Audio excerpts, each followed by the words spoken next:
What's up, all you blue chips? Welcome to the Friday night live stream. I really need to get one of those stream decks so I don't keep looking down at OBS to do this. But let's get to it.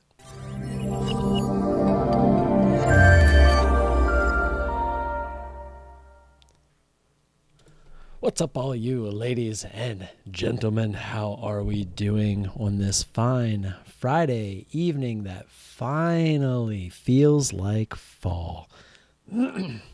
Went out back after making a drink.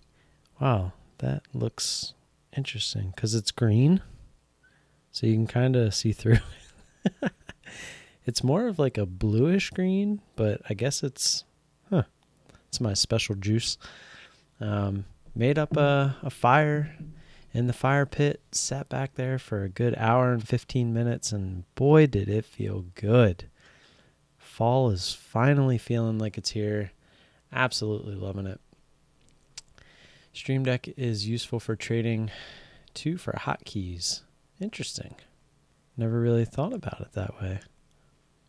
I feel like with multiple montages, though, would that be a good thing?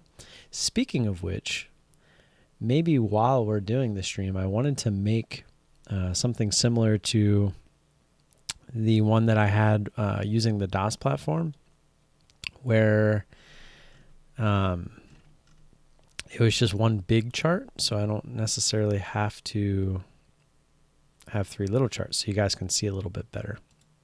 I guess I can just, let's see.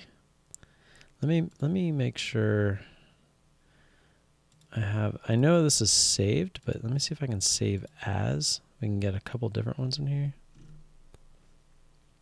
I don't understand where it's saving it to either. I don't know, like, where is this media? It's in Windows media. Like, I don't even know why. I guess, what is this? Traders. I don't even know if it would be in here. Like, where is it supposed to be saving this to? Let me look at where this file is. See, program files. All right, so let's see. Actions, save layout as.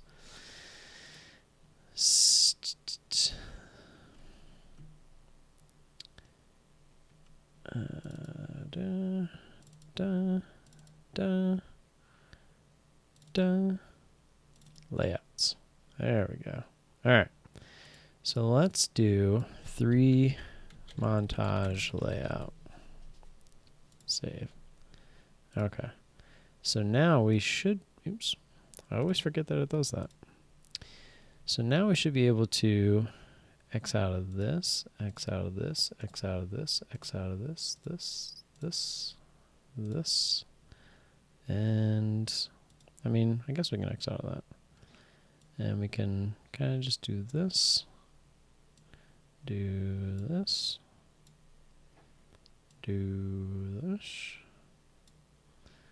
and we'll just drag this down. I guess that kind of looks silly. I don't really know any other way to fill up the screen there. But maybe we could, I don't know. We'll figure something out. But this probably looks so much better. Kenobi, what's up? Yeah, let me say hello to everybody. Zishan, Matt, Vincenzo, Kenobi, thank you for tuning in. I don't even have the screen up to see how many people we got in here. Here we go. Let's restore this. We'll just leave this up. There we go.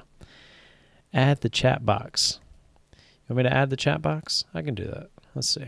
I was actually looking at some of those things earlier to see what we could get in there. Let's see. Chat box.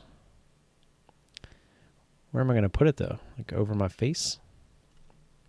Let's see. Copy. Oh, I see. I got you. I'm such an idiot. You're so smart. I'm an idiot. Don't worry about me. Let me move my light a little bit, which didn't seem to affect anything. Let's see. Add. Browser. Chat box. Okay. Earl. Okay.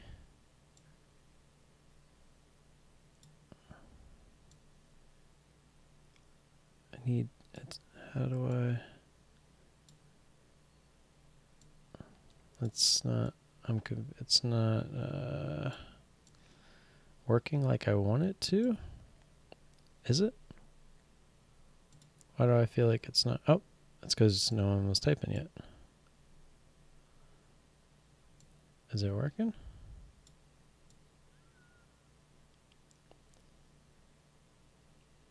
There it is.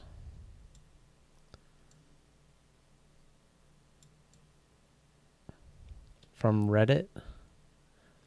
Interesting. Let me see. Now if I drag this all the way down, it'll kind of work because it'll be on a black background.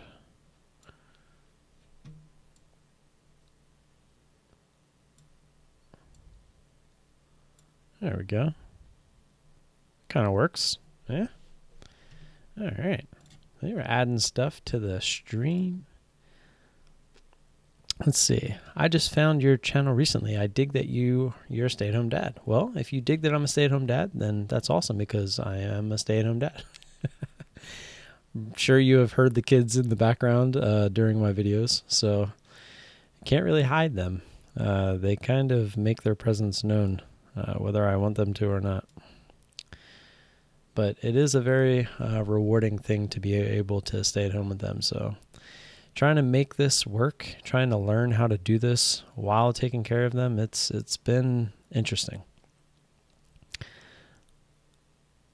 I found this channel from Reddit by recommendation, like from somebody on Reddit, because that would be pretty cool, because I don't post on Reddit, that would make that pretty cool that somebody's recommending me. What's happening? Hot stuff, they make me LOL. Yeah. The kids, they tend to be kids. And the other one, my 3.5-year-old, literally 2 days ago, I'll probably never forget this day. It was the beginning of October. He started the why phase. Why? Well, because we're leaving the house to go eat dinner. Why? Because we're hungry. Why? Well, because our stomachs are telling us that we haven't eaten in a while, so we're going to go eat. Why? Well, I just told you why. Why? Well, and then I'll try to change the subject like, well, where do you want to go eat? And he'll usually answer, like tonight he knew it was pizza night, so he said pizza. And I was like, why? I don't know how, but I always like to try to play with him, even though I know he has no idea what's going on. It makes me laugh, and it really helps. But it's really funny too, because when he finally feels like you answered him, it's the cutest thing ever. He's just like, oh. And it's just like, oh my, like you just start to melt. You really do. Why? Oh, I was just telling my wife that today, because as we were walking down to Froyo ice cream, whatever you want to call it, he was doing it, and I was like, boy, you're gonna get slapped across the face if you don't stop. Just like, why to everything. I mean, it kind of is what you should do to me, as long as I can answer your questions. So yeah, I shorted this at 1260. Why? Well, because it went over previous resistance right here, which, hey, look, I'm getting quicker at drawing these lines, which is nice. So it went over previous resistance, and I was looking for it to come back down to the previous resistance and test it before it went higher or failed. Why? Well, because it's a good strategy. Why? Well, because it works 90% of the time. Why? Well, because when there's an intense move, the stronger the move, the weaker the trend. Why? Well, that's just how human emotion works. Why? Well, dating back to like 1720, we've had these people that have been studying people's brains, and yeah, it's something to do with that. Why? Well, I don't know why they started studying people's brains back in the early 1700s. Why? Well, because I'm not that smart. I don't know. I don't understand how all that stuff works. It's not what I concentrate on learning in life. Why? Well, because I'm trying to learn how to trade in the stock market. Why? Because I want to have financial freedom for my family. Why? Because it would be nice to not have to worry about money and be able to provide the type of life for my kids that my parents couldn't provide for me. Why? Well, because I love my kids. Why? Do you not have kids? Because you wouldn't be asking that question. Okay, I think we went far enough.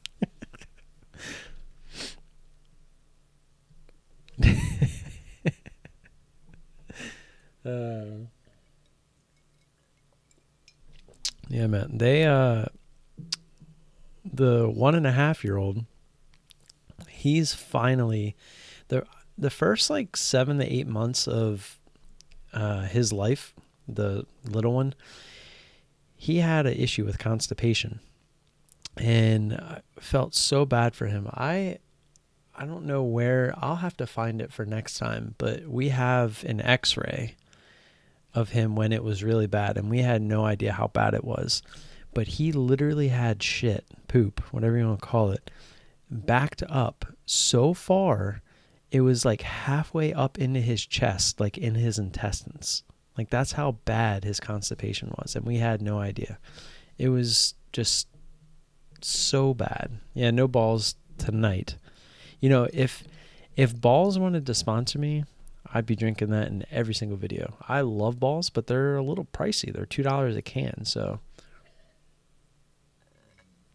this is it's a 3-letter word. It rhymes with dumb, and it also has blue curacao in it. I guess that has alcohol in it, so it kind of defeats the purpose of saying other, or not saying other things that have alcohol in them. And pineapple juice. It's 1 shot rum, 1 shot blue curacao, and 2 shots pineapple juice, and it's absolutely delicious. You know, Balls has been around for a very long time. When I was growing up and I went to LAN parties to play all day, all night, they were there back then. Like, they've been around for a long time.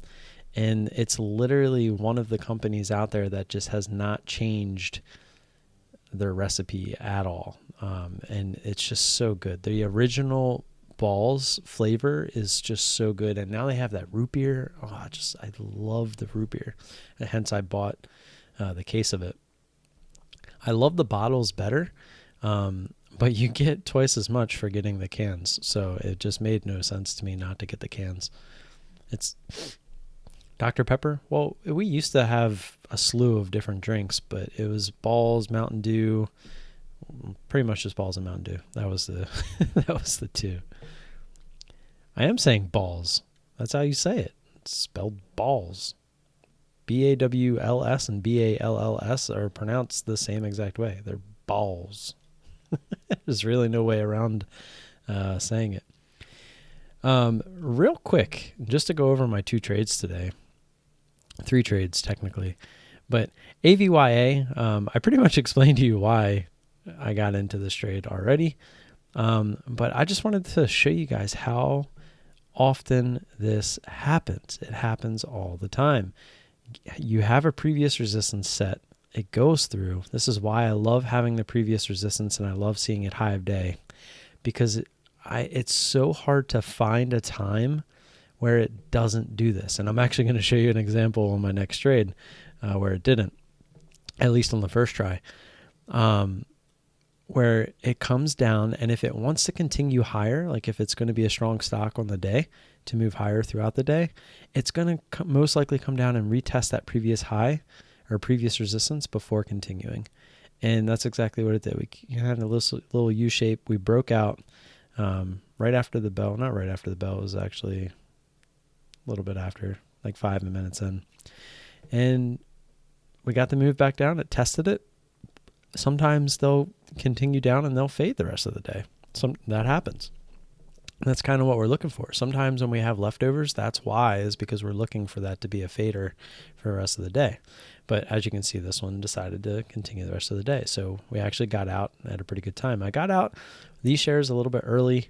And the reasoning behind it was when I was looking at it on the platform, on my chart, it kind of looked like this. And I was having trouble kind of seeing what levels it was at. Like Sterling doesn't move as fast as DOS, I feel. So it's almost like it's instead of updating every order, I almost feel like it's updating like every second, if that makes sense. So it's not slow, but it feels slower as it's happening.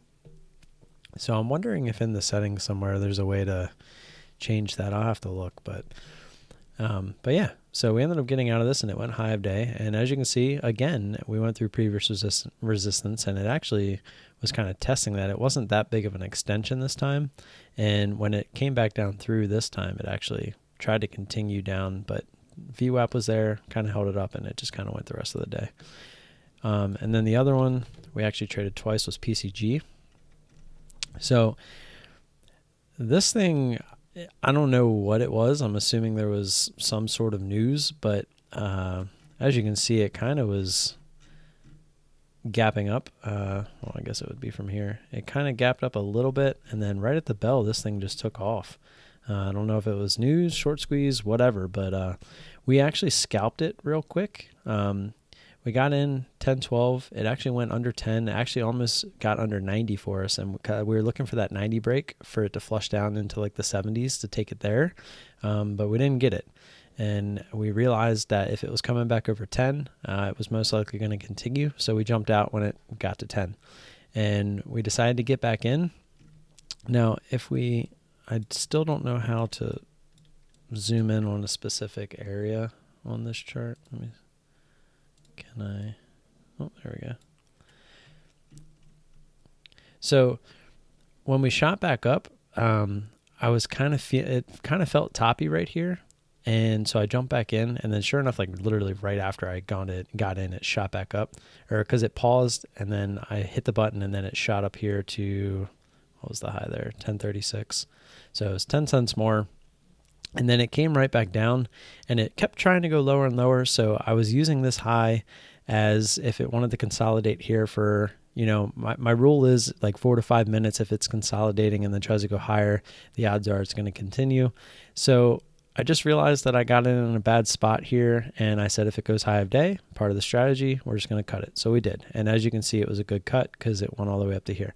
But what I want to show you is now that's the resistance, right? Because that was the actual, on these candles, this was the high that it set. This was the resistance area that it was in, and then it took a little bit consolidated and then went higher. Now, granted, this also didn't follow what I was saying earlier, because you could technically say the previous resistance was down here, so you'd be looking for this to come down, tap it before continuing. But on a move that's on like news like this or right at the bell, it's a little interesting on that first area that you're looking for. Unless it's really moving in the pre-market, it's kind of hard to use those previous areas as so-called resistance. So I would use this as that area, and I was really tempted to get back in here. I was really just looking for this to push a little bit more up into the 80s, and we just never got that, because then I would have been looking for it to come down and retest here. And as you can see, it did eventually retest this area before attempting to go higher. And then we did eventually get a drop down before, let's see if we can, before we continued higher for the rest of the day. So I'm not upset with cutting there, because that's part of the strategy. Because what if, instead of this coming down and retesting down here, we got that test just like we were looking for, that previous resistance, and then it kind of just started making the move that it made here, right? So we would have never got that retest, as well as possibly a chance to get out of this trade before it just kind of grinded up the rest of the day. So very happy with how I handled that. That's something that I would not have done in the past, and it would have cost me more money, because I would have probably looked to add like right on the other side of this break, just looking to average up. And sure, yeah, it might have worked in this case, but you really can't go wrong doing it this way. You just take the small loss and you just move on to the next one. Because when I took this loss, that's right when I got into AVYA, and that ended up being a nice winner. Instead of me sitting there fighting PCG, and I never would have traded this because I would have been so focused on PCG. So hopefully that explains all the whys of my trades today. Public company, so I can go long balls. I don't think they're a public company. They've been like a smaller company forever. But here is they actually have free shipping going on right now. So if you guys want to try them out, there's a freaking cricket just crawling across my floor. He's like, I'm going to chirp all night. But there's their website. Let me see. Balls. I'm assuming they're still a private company. I don't think they're big enough to, yeah. All right, I don't want this cricket chirping at me. I'll be right back. Oop. I don't know why that came out. Oh, whatever. I'll be right back.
Hope that's not like animal cruelty or anything.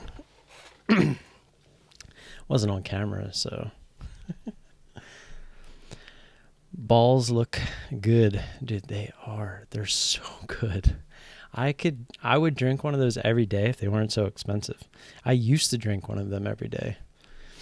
What do you use to make your videos like this, where it's you in the corner, then your screen in the back? I use OBS, Open Broadcaster System, Open OBS Studio, Open Broadcaster Software. I know it's close. And then it's really just a bunch of setting it up. This is going to probably look funny, but I can try to show you maybe. But down here is like all the different scenes that you can have, and then here's like all your different sources. So it requires a lot of setting up. We're like in the Matrix.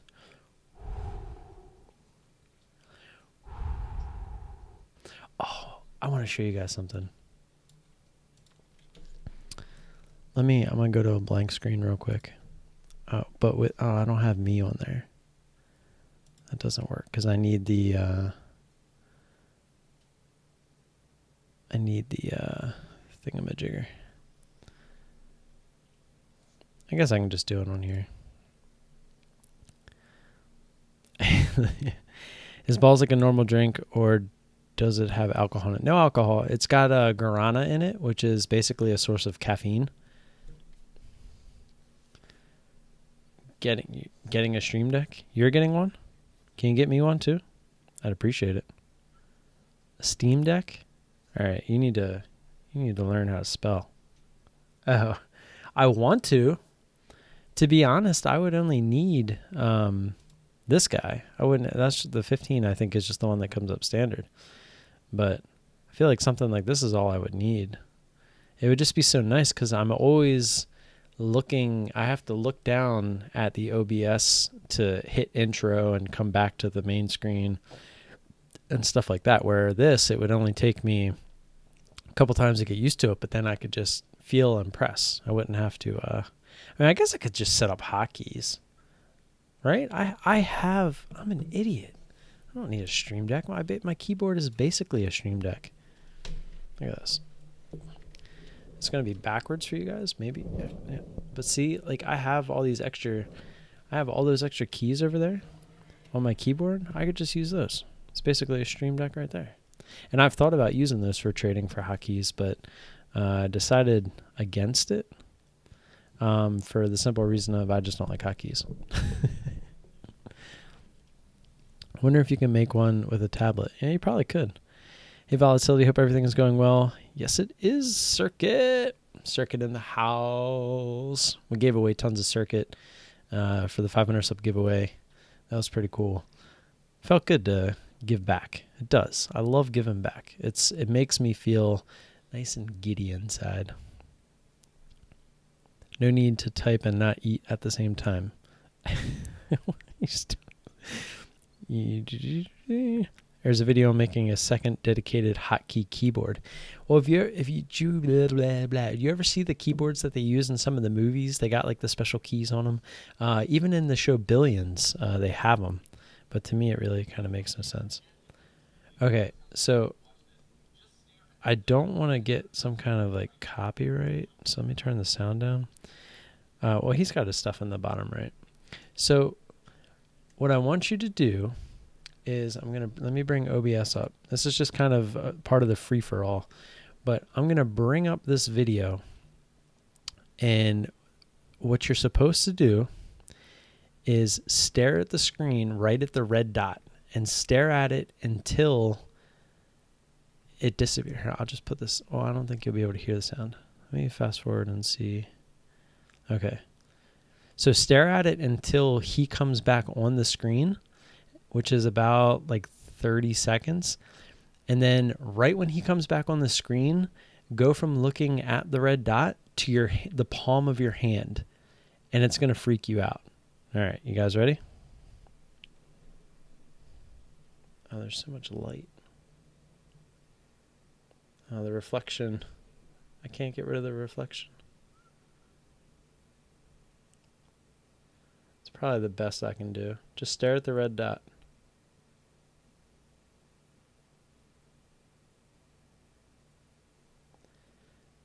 And right when he comes on the screen, look at the palm of your hand. You can blink, so it's not a big deal. Just stare at the red dot.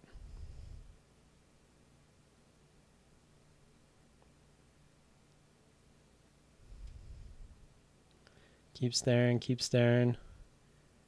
Remember, once he comes back on the screen, go right to the palm of your hand. Palm of your hand.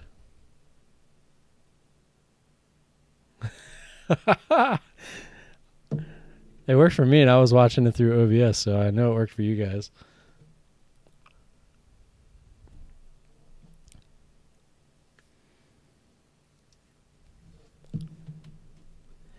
The balls are your eyes are broken. What did it do for you guys? Yeah, see, Zishan, it worked for him. Let me know what it did for you, and I'll tell you if that's what it was supposed to do.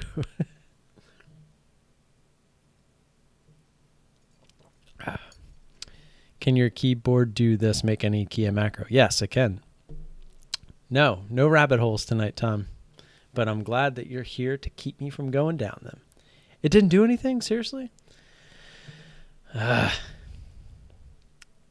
was supposed to make your hand move. Here, let me see if I can find a link to it so you guys can, what was this guy's name?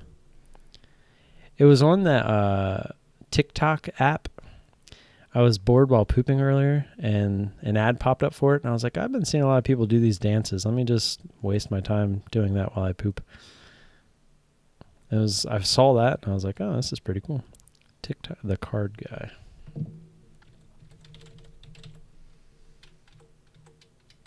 See if he has it on YouTube. He's got a YouTube, so let me see if it's on there. Does not have that many subscribers, though. This looks like all card stuff. Let's see. The card guy hand illusion. Ooh, is this it?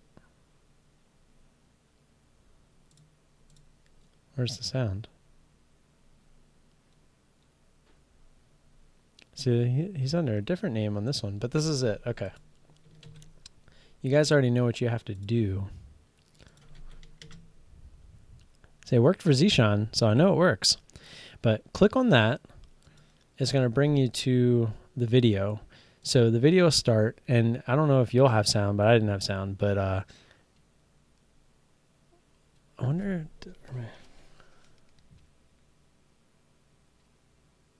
My headphones are on. But all you have to do is watch the red dot, which I guess I could have did it here too. If you want to just do it on my screen so you don't think I'm making you click on a virus, you can do it here. Can I full screen this? I don't think I can. Oh, here's sound. Yeah. So just stare at the red dot. It should be a much better way of doing it instead of me holding it up to the camera.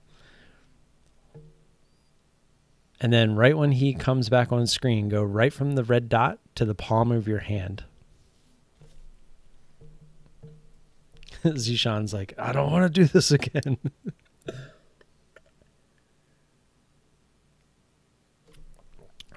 This black juice is really good. If it doesn't work for you this time, I don't know what to tell you. Look at it. Look at the palm of your hand. Did it work? Did it work? Did it work?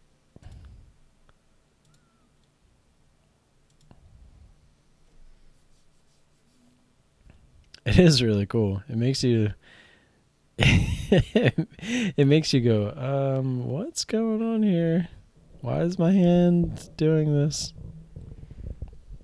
Did it work for you guys? Yeah, see? Yep, that's exactly what it's supposed to do. It's supposed to look like your palm is like expanding out. It's like, what the F? All right. It's not stopping. Look away. That's what it will. For me, it kept going until I like looked away and then looked back and then it stopped. Do you guys have any actual questions that you would like answered? Feel free to chime in with those. This is a free for all. Hopefully we can keep it stock related this week. Last week it got a little out of hand, which it was a lot of fun, not gonna lie, but that's really just not who I am. And so I'm going to try to stay away from doing that stuff. We're here to grow organically. We're not here to make enemies. You motherfucker, Justin. Fucking... No, I don't make videos. I just do live streams every Friday. And I've been trying to stream in the mornings on Monday, Wednesday, Friday. But, you know, these people... like this garage day trader keeps stealing my thunder. He went live this morning, stole all my streamers, all like 60 of them. They were going to watch me this morning, but they decided to watch garage day trader. Oh, garage day trader. What's going on, man? Didn't even see you there. I most likely am going to join the YouTube competition, trading competition, whatever that thing is being called. I know, Justin, I was being funny. Or GDT. I don't know. I call you Justin because I feel like we're on a first name basis because you would call me Tim. And I feel like volatility trading is just longer and garage day trader is longer. So it's like easier to say the first names. But anyways, for a lot of people, it might not be worth the week of paper trading to try to win this thing. But to me, especially now that at $1,000, it was kind of worth it, you know, if I can make that in a week. But $2,000 to really kind of, you know, my share size is still a little bit small right now anyways. So, you know, realistically, the most I would be giving up if I made my quota every day of $50, it would be $250 for a chance to win $2,000. It sounds like a pretty good deal to me. So yeah, the odds are, if Patrick will have me after the ordeal from last week, yeah, I would assume he will, just because he wants to beat everybody. So that would include me regardless. Call me anything but late for dinner. I did it again, hand thing. It's so weird this time it went longer. Careful, Zishan. I heard that the more you do it, eventually it becomes permanent. So just like your mother would tell you to stop going cross-eyed because eventually it would become permanent. Yeah, there's a competition that I'll link you guys. You know, Patrick may have been caught and all that good stuff, but what he's doing with this competition, it's actually kind of cool. It brings light to a lot of these smaller channels that will be in the competition. It's it's a really good thing for the community. So can't really be upset with the fact that he's doing this. There's the link. So it's like one of them things where it's like, sure, I can forgive you for what you did, but you kind of have to work to make up for it and kind of earn that trust back. And so far, he's been doing everything the right way. He's been showing his account number when he trades, win or loss. He could take it a step further if he really wanted to prove that he's showing everything, but he's been live streaming for the most part. So, I mean, unless he's trading off camera and we don't know about it, then so be it. You know, at this point, it's kind of whatever he wants to do. But the fact that he's running this competition and putting up his own money and finding sponsors to run it as far as DOS, you know, it's pretty awesome, right? I mean, I feel like I wouldn't be able to organize something like that, let alone put up $1,000 of my own money. So I can't fault the guy for, you know, trying to make amends per se and moving forward. So it is what it is. I'll never really approve of what he was doing just because I hate liars. But hey, you know, forgiveness is a pretty good thing in life, and we'll see where he goes. I'm not saying I totally am on board with everything that he's done. Blah, blah, blah, blah. I'm just saying it'll take time to kind of earn my trust. I'm the kind of guy where you have my trust 100% until you break it. And then when you break my trust, it's going to take a lot for you to earn it back. So that's kind of where he's at. He's earning it back. He's doing the right things. Because if you really go on Patrick's channel, he has a ton of useful videos on there for beginner day traders. It's just when, you know, what happened recently happened. It's like I didn't approve of that, and that was that. So no rabbit hole. I feel positive about the situation. So it's like I'm trying very hard to not go down the rabbit hole, but in a sense, like you can't escape your past per se. So in order to talk about the good, sometimes you have to bring up the bad to show that you are doing good. Now, I mean, I guess not, but whatever. No rabbit hole. It's a good thing. Yeah, exactly. Like Mr. Nice said, it'll bring more viewers to all the channels. And like that's awesome. I'm sure he knew that going into this, and he didn't have to do this. So it might be a way to kind of dig himself out of the hole that he's in, even though it doesn't really seem like he put himself in that big of a hole with all that. So he's already not only gained back the subscribers that he lost, but he has more. So he's obviously doing something right as far as getting people to watch his channel. And this is only going to help it more. The fact that he's the one that's organizing something like this, it's going to bring people from the other channels that have never heard from him that are participating in the challenge and so forth. So hopefully it's like a big community gathering where everyone can kind of, you know, get to see all the YouTube traders in action, because even he's mentioned a couple that, you know, I've heard of them but never really looked into them. And it'll be really cool too because he's making everybody post their trades every day during the challenge. So it'll be really cool to see how everybody trades and how everyone trades differently, the types of strategies that are being used, you know, et cetera, et cetera. And who knows? Maybe being able to trade with some size, maybe some of our strategies will actually bring us home $2,000. Never know. But my strategy going into it would be to basically use my 1-1-2 strategy, but look to use 25% buying power, and then 25%, like whatever those amount of shares were, use that again, and then double it up at the top, and that would be, and just trading what I normally trade on a daily basis. So it'll be a lot of fun. And the cool thing is, it's $25,000 in the account, which is basically what I'm trading now anyways. So I already have kind of a cheat list, not a cheat list per se, but I have this thing behind my head. It's made for $30,000, but we'll have $25,000 because we're getting $25,000 to start, but there's no margin, there's no margin. So we won't get the 6-to-1 or 4-to-1, whatever broker you use, whatever your broker provides. It's literally like a cash account. It's just, you have $25,000 in buying power.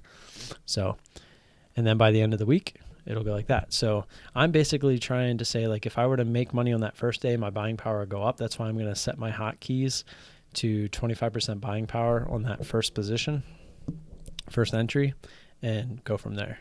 And we'll see how that works. Yes, I am planning on joining the competition if I am allowed.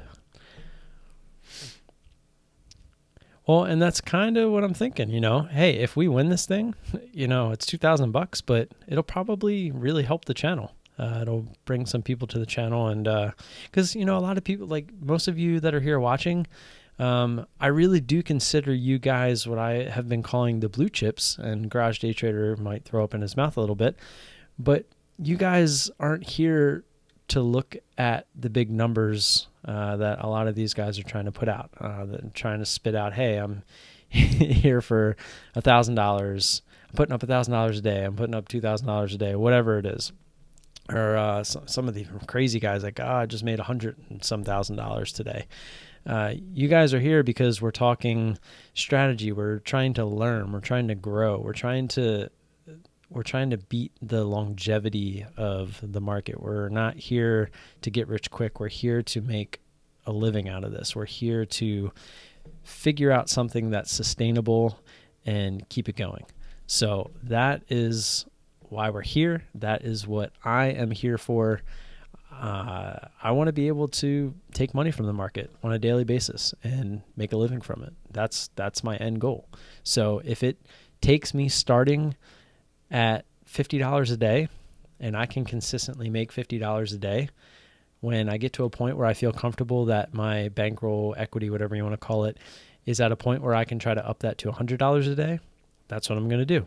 And then when I get to a point where I feel like I can up it to $200 a day, that's what I'm going to do. And so forth, and so forth, and so forth. It's because once you learn how to be consistent in the market with a strategy and whatever, like your strategy, your edge, all you have to do is just scale it up, right? And starting down where I am, using 100 shares to start, that's absolutely nothing compared to the amount of shares that are going through on a daily basis. So to get to the point where you're making $1,000 a day, it's actually really not that hard, considering the amount of volume in shares that you would need. It's not that much. So yeah, that's the goal. The goal for me in the end is to try to get to that $1,000 a day. That would be pretty awesome. I think it would be better if everyone was on 500 equity on margin, see how fast they blow up. Yeah. I do think there's going to be people that blow up. But I really do think that I'm not going to be one of them. But that's the other thing too, is just like football, it's almost like any given Sunday with football, that this could be like any given week of trading. Some people that typically their trades are working with a specific strategy. Maybe that week they don't, and it just kind of sucks. So that's always a possibility too. I mean, a real competition probably would have been better 2 weeks, maybe even a month. But 1 week could be a little bit of a, kind of a luck box thing. Because really all it takes is someone to kind of go all in on a low floater and it runs that day. And I mean, how can you beat that, right? It's just complete luck. But if that's what somebody wants to do, he was trying to say, hopefully everybody will be somewhat realistic about it. So if somebody wants to win that way, then so be it. But I'm going to actually trade the same way that I would normally trade, just with more share size.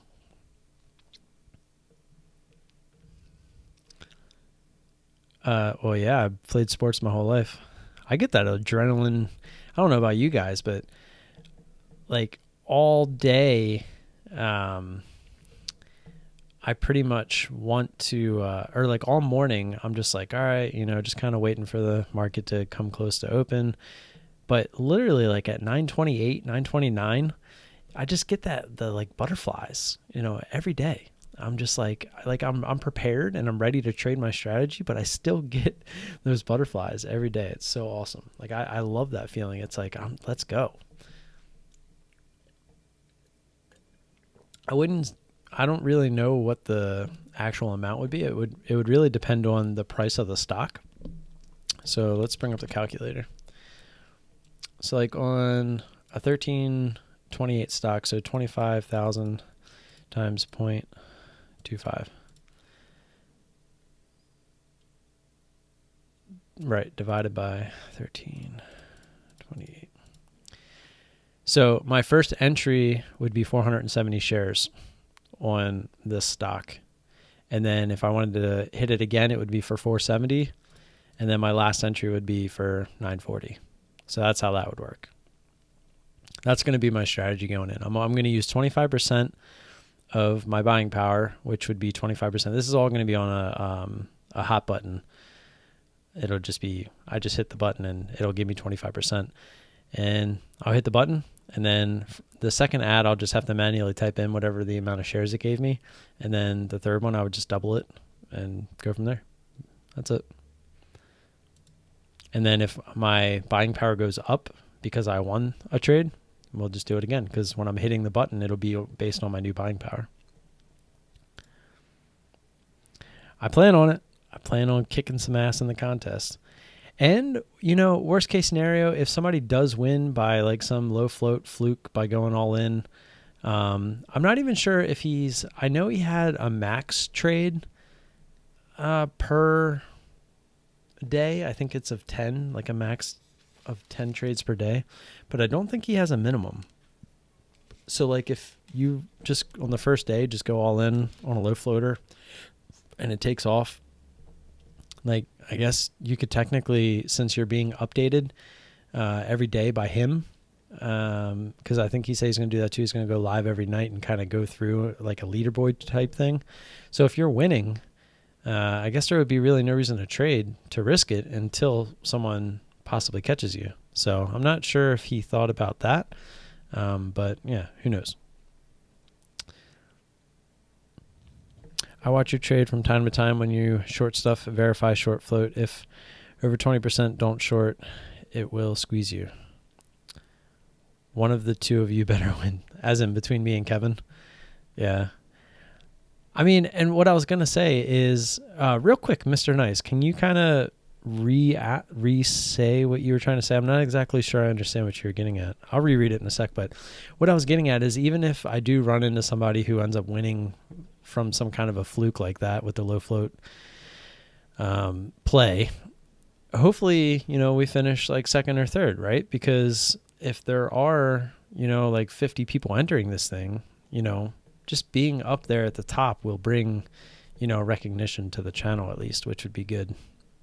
Just to kind of hopefully draw some people here to, build the family as well as really kind of understand, what we're all about. Maybe they'll dive into some earlier videos and they'll realize what they're getting from somebody like me and stick around. because the more people we have, the more support we can give each other. We can get the engagement going between everybody on a daily basis, and that's how you learn. The more that you can bounce ideas on and, off of each other every day, just keep asking questions to each other, keep finding the answers, exploring new strategies. That's how you learn. And that's why I love doing these Friday night live streams, because we sit here and talk, and I always say, ask questions, because if I don't know the answer, I want to find the answer, because then not only are you learning, but I'm learning as well. And that's the whole point, is I want to learn just as much as you. Balls all out. I'll be drinking a balls each morning that week. Just be on top of my game. Trading monkey. Good old trading monkey. If you don't win, you're out of ISW. All right. Well, thanks for the pressure. It's a simulated account, and now you're putting pressure on me, putting the real emotion, putting the emotion behind the trades. Now I'm scared. GDT is going to make it happen too. I know it. I'm actually kind of happy for Trading Monkey to have something like this as well, because that dude is just, he really, really, really, really wants it. He really does. But, hopefully maybe something like this will give him a boost of confidence. Hopefully he doesn't just blow it up. I feel like he's the kind of person that would have one of them low float plays, and he's just like, YOLO. B agreed. I'm going to have to hear that one from B, because if that's the case, then I'm just not going to enter the contest. ISW is much more important. I literally wouldn't be able to trade without ISW at this point. It's literally how I trade. Do you see my, what color? It's probably gray now. Or no, it might still be black. Let me pull up. Yeah, it's still black. Pretty cool. Wish they made a drink that tastes like this that was black. It'd be pretty cool. Be kind of weird to drink, though, I guess. So let me go back to Mr. Nice's question and see if I can understand it a little bit. I watch you trade from time to time when you short stuff. I'm assuming you wanted a period there. You're telling me to verify the short float if over 20%. Don't short, it'll squeeze you. I used to look at that stuff. But, the more and more I've traded the same strategy over and over again, I've realized that that stuff just doesn't matter. The news, the actual float of the stock matters, but the percentage of the short floated, the percentage of the float that's short, the institutional ownership, the fundamentals, all that stuff, the way I'm trading, none of that means anything to me anymore. I could care less why a stock is doing what it's doing, why it's making the big move. All I'm doing is I'm trading the price action. I'm looking for the intense move, and I'm looking to find a top, and I'm looking to make money on the way back down when people are taking profit. It's really that simple. When you get a big move up, and PCG is kind of a bit of a better example, even though it didn't really work. What was the one? Was it CLF? Was this yesterday? Well, this was today. It did it again today? Say yesterday was yeah, here it is. But for instance, CLF at the bell yesterday makes a huge move up, right? I don't care why it's making this move. All I know is it's making a really intense move, and people are going to sell. People are going to take profit at the top. You're going to run out of buyers. You're going to run out of people that are FOMOing into the trade, expecting this thing to go up to $8 or something.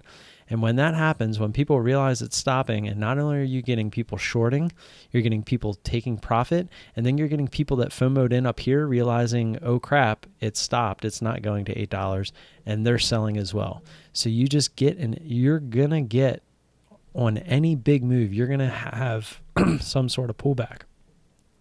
And if you don't, you're most likely in a stock that has no volume, because they're typically the stocks that don't, the ones that can kind of go up like this and then just kind of keep staggering their way up, kind of grinding up from there, are usually ones that have, like, you're getting 10 to 20,000 volume per 2-minute candle.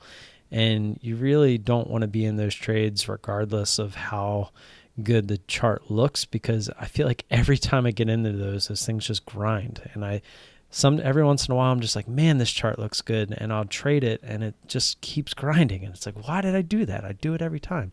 And it's just one of them emotional barriers that, I'm still trying to realize, okay, I just need to not trade those. And I keep telling myself not to trade the lower volume ones, but I do it anyway. And it's one of them things, everyone's human, everyone has emotions.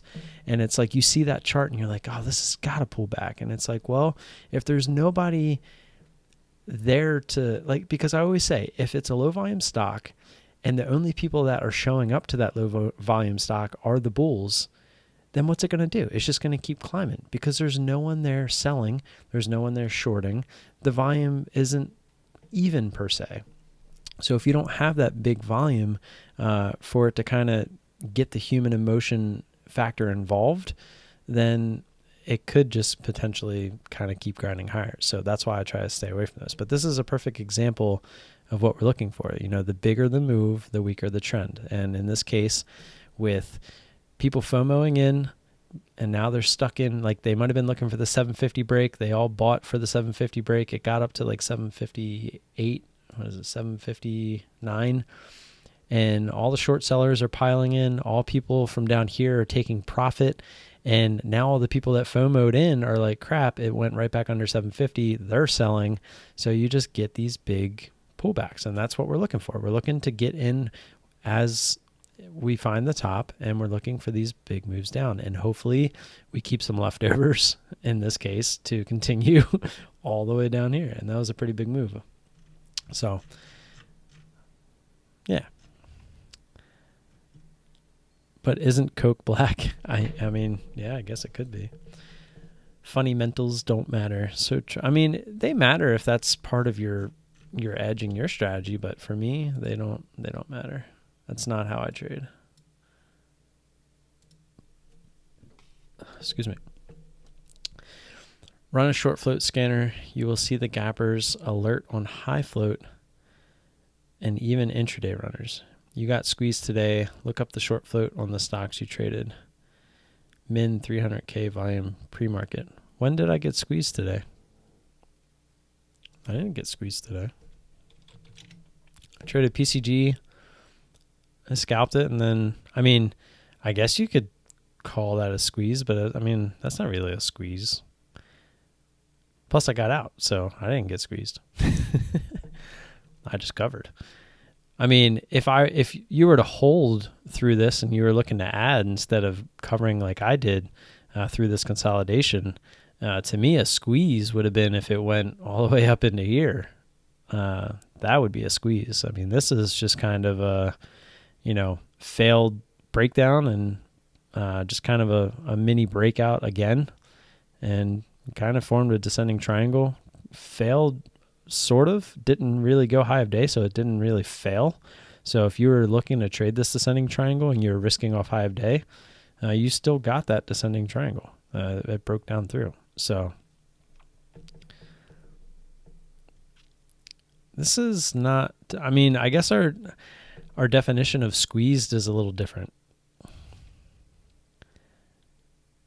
Yeah, but I didn't get trapped.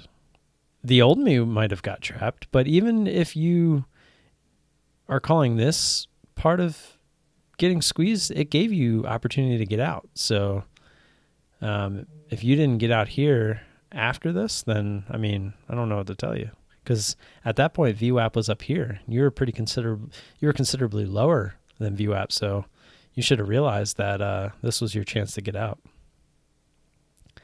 I did get out quick. You like that, don't you? I liked it. It felt good. Learning to lose like this was the biggest thing. This was the biggest change in my trading right here. I would have never done this in the past. Pre-MTSI, this would not have been me. I would have let this go. I would have looked to add. And if this would have kept squeezing, I would have just probably looked to add some more, and I would have probably blown up my account. It's that simple. But after MTSI, realizing what happened there, that trade, in a way, was probably the best thing that ever happened to me, because I took that next month off and I figured out how to fix that. And this was it. This was my strategy. If it consolidates at all and then wants to go higher, I'm out. That's it. I'm not messing with it. And if you notice, I didn't get right out. Well, actually I did. I had a hard stop on this one. But sometimes I will tend to look for, I'll let it go high of day and then I'll see what it wants to do. But this one was being pretty jumpy as well. So I just remember setting the hard stop and I was like, well, if I want to get back in, I can, but I don't want this to squeeze. And this actually did squeeze up to here almost instantly, right when it broke.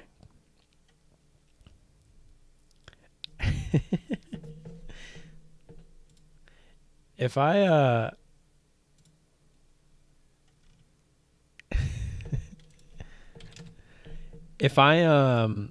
blow up an account, then something's wrong. Like I took a pretty big loss there on SGen the other day. If you guys remember, let me pull up the chart. So, I mean, this is what my losses look like now. I took my chance with the 112. I pretty much nailed the top there, and it set a high, and it consolidated. It tried. Even here, it didn't get high of day, but it kept trying to break down, and it just didn't want to, and it decided it wanted to go high of day. And I ended up getting stopped out right at high of day. And unfortunately, right after I got stopped out, it started to look like it was going to break down, but it didn't. It ended up going even higher. So I was very happy with that cut, where the old me wouldn't have done that. I probably would have let this go, and I would have been looking to add up here. And then this is what MTSI looked like. And then it just kept going. It kept grinding higher and higher. So, and again, this is one where I started it early. I actually started it before all this volume came in. I actually started it on this candle here. It's kind of hard to tell. Kind of looks diagonal, but it's not. My second ad was on the first candle with a bunch of volume. And then this little candle was actually the one with all the volume. And it was a bit frustrating that I started that one a little early. I love the extension that we had there. And just all these green candles, I was like, all right, we're due for a red candle. And as you can see, it wasn't ready for any red candles. And that's, again, the lower float stocks or lower volume stocks.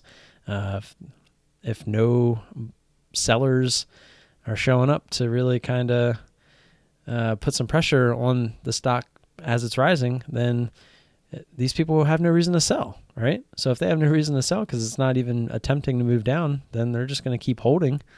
And so the people that were short, and as they're covering, it's just forcing it to keep going higher and higher. So that's why I need to really stay away from the lower volume stocks, because they always seem to get me. But what I was getting at is this was a $181 loss, which was, I think, like 2.7% of my account. And the old me, like with MTSI on this one, this was 50% of my account. So it's a big difference. Learning how to lose, to me, is one of the most valuable things that you can do. So if there's a hole in your game, it's most likely has something to do with losing. And yeah, that is something that is amazing to fix. Everybody can win, and figuring out how to ride your winners longer than you are is always going to be a key part of trading. But learning how to lose, to me, is much more valuable. Only losing what I gained here made this a break-even trade, or break-even, like 2 trades overall, where in the past, this could have very well have been a much bigger loser, and it ended up being red on this one, and which also could have wiped out my profit from AVYA today as well, and it could have been a red day. But instead, I learned how to cut here, and moved on to a different stock, which is AVYA, made money there, and we were green on the day. So huge difference overall, being green versus red. So that really helps like emotionally, but your account is also going in the right direction instead of the wrong direction.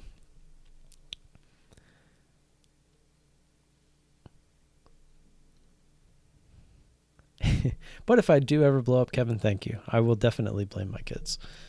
I don't see it happening, but you never know. I actually GDT, you might actually find this kind of funny. I I messaged B earlier, like right near the end of the day. Here it is. So he put in Twitter, or he put in the ISW room. He said, Twitter if you need me. So I sent him this. I was like, I need you, and he said, punch out. And then I went on to kind of troll him a little bit. For any of you that can't read, I'll read it. I said, I'm unrealized, pretty much the size of my account, and not sure what to do, ... RNG. Because if any of you remember, real quick, RNG went absolutely nuts at the bell. This was way too expensive for me to trade. But yeah, this one was pretty crazy.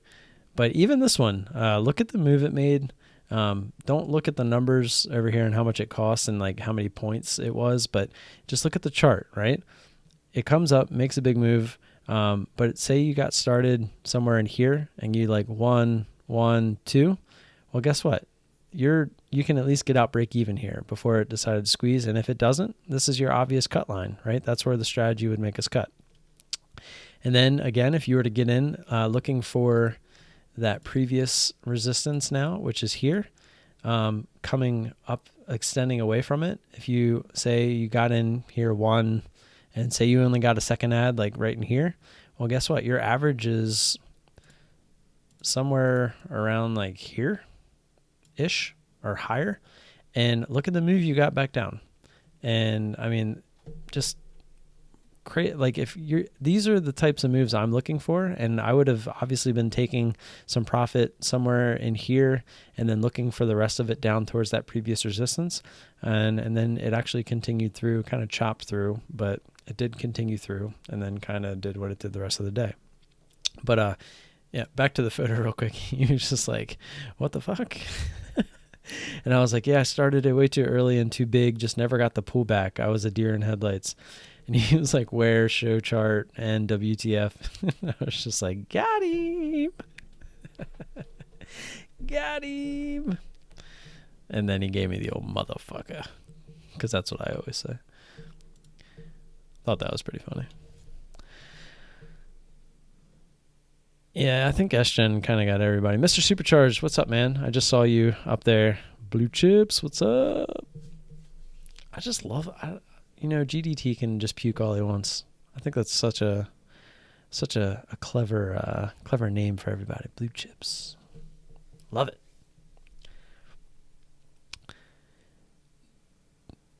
We're going to go through the Dario situation again.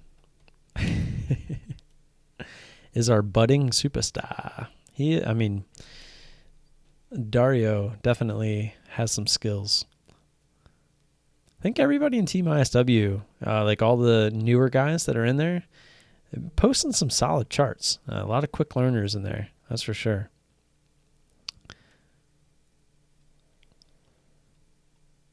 Were you oversized? Are we talking? What are we talking about there, Thomas? I don't see like the beginning of your. All I see, is just SGen got me. Is that in response to Dario? And were you oversized? I can't type tonight. Oh. Yeah, that chart is pretty sweet.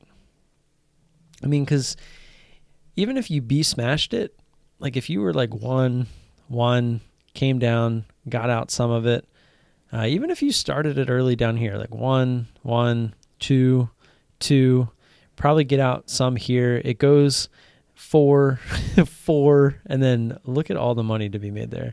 Like, let me find his chart. I can't scroll back that far. Poopies, because I had closed it out. I don't think I saved it either anywhere. No, I don't think I did. Or wait. I might actually have it. Let me see.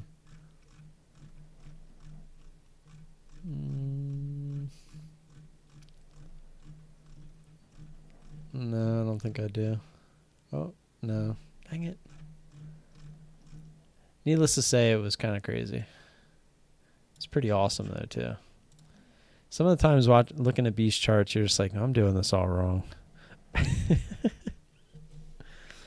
Constantine, what's up from Japan, man? What's going on? Do you speak fluent Japanese? I'm only assuming you do.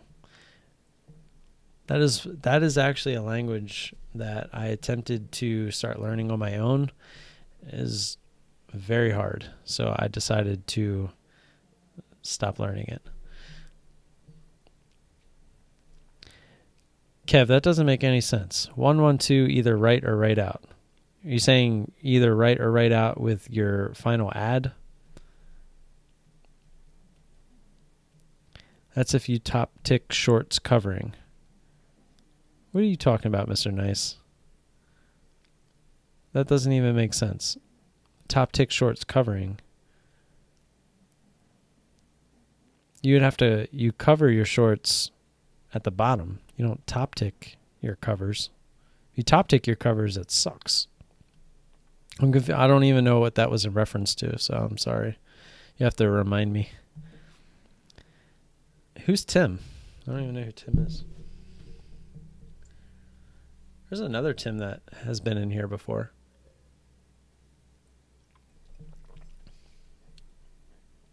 What'd some of these Bearscan watch lists do today? Oh. I'd say NP worked out from the Bearscan watch list. Not that great of a range, but I'd say it worked out. SES. Where's 930? Great in here. So this one didn't work necessarily right away, I guess, because look at it. That was a crazy move yesterday afternoon, and then it gave it all back right before the bell. It's kind of interesting. Look at that, like no volume really. I'm going to take that. Oh, it's Coco. And look at that. Garage Day Trader, Kevin Avery, and myself are all here.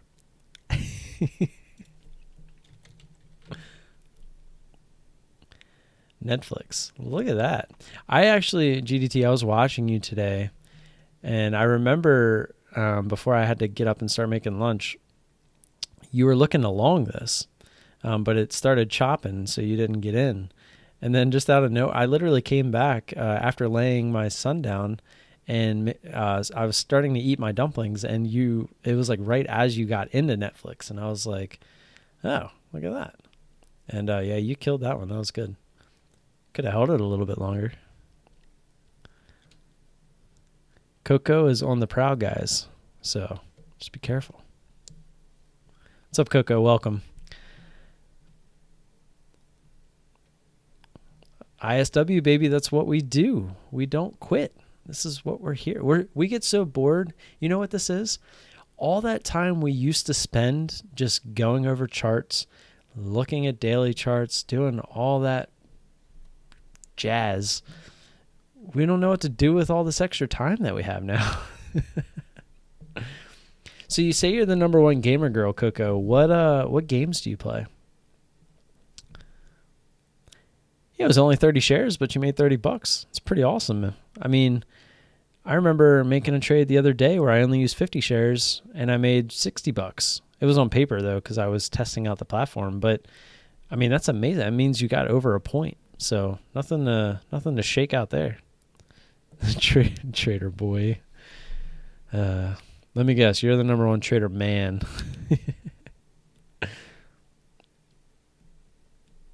Hey.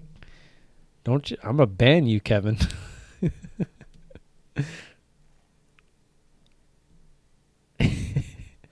Yeah, go to the guys that have bigger channels because they don't get enough as it is. Don't help out the small channels. Don't help out the small mom and pop channel.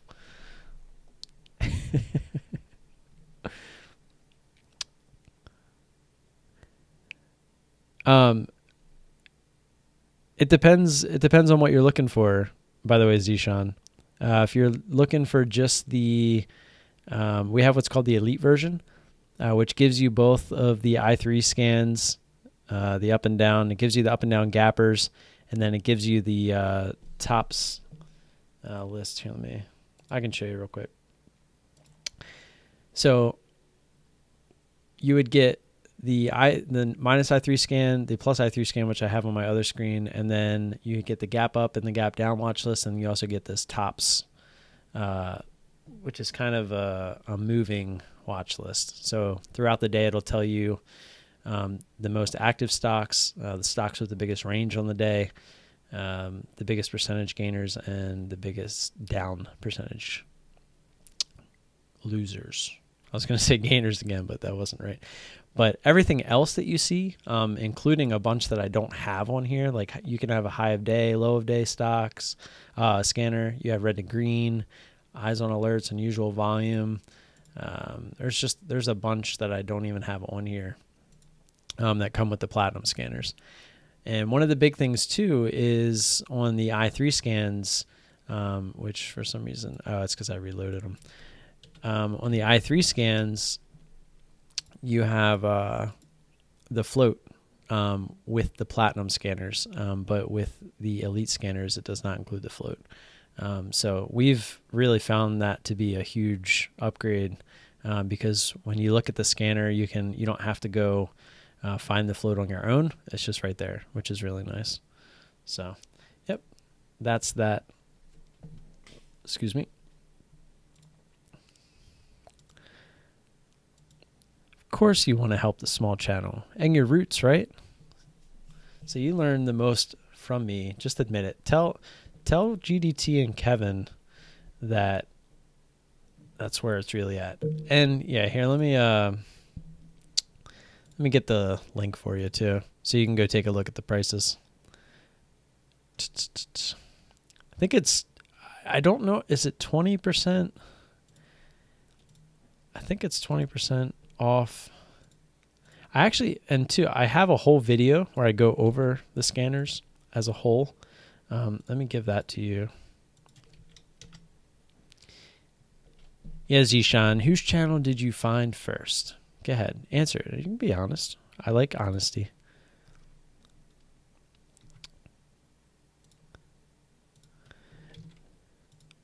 So that's the link to the video that I made, and then there's the link to the actual scanners if you wanted to sign up and get the discount. I think let me see. It might actually say it on here. Yeah, it's 20% off if you do the Elite, and then it's 30% off if you do the Platinum.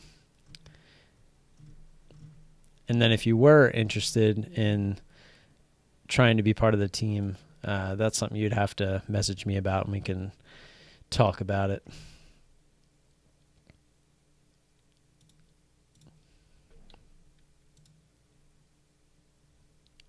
I found GDT first and then yours. LOL, to be honest. Yeah. And you did help because your channel's so bad that he went looking for other traders to follow. So, yeah, I appreciate that, GDT.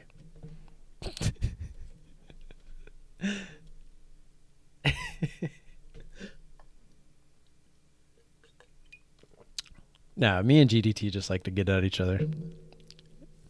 I like to think that me and GDT are finally understanding each other a little bit more than we used to. At least I think so. GDT might feel completely different about what I just said. Thomas makes a good point. It's not who you find first, it's where you end up that counts.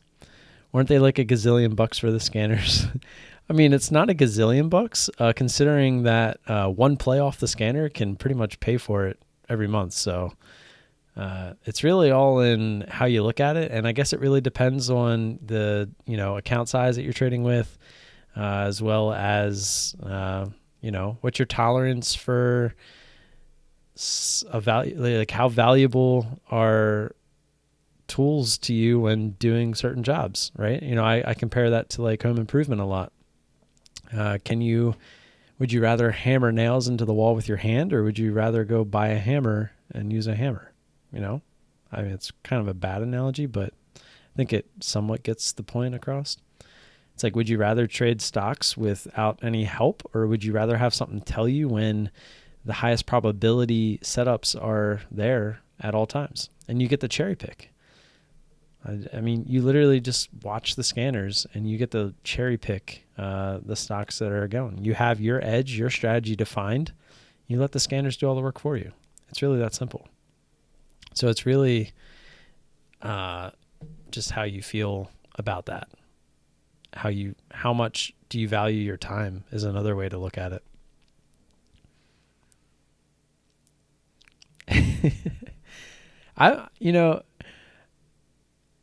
GDT, just to respond to you, I have a bad problem with, like, when I'm in I don't want to say when I'm in an uncomfortable situation, but like when I'm new to like when I'm meeting new people and stuff like that, I tend to use my bad humor as a way to kind of cope with my nerves, I guess is the best way to say it. So a lot of times I probably come off that way, and I don't really mean to, but it is part of my personality, as you can see, but sometimes I just take it a little bit too far.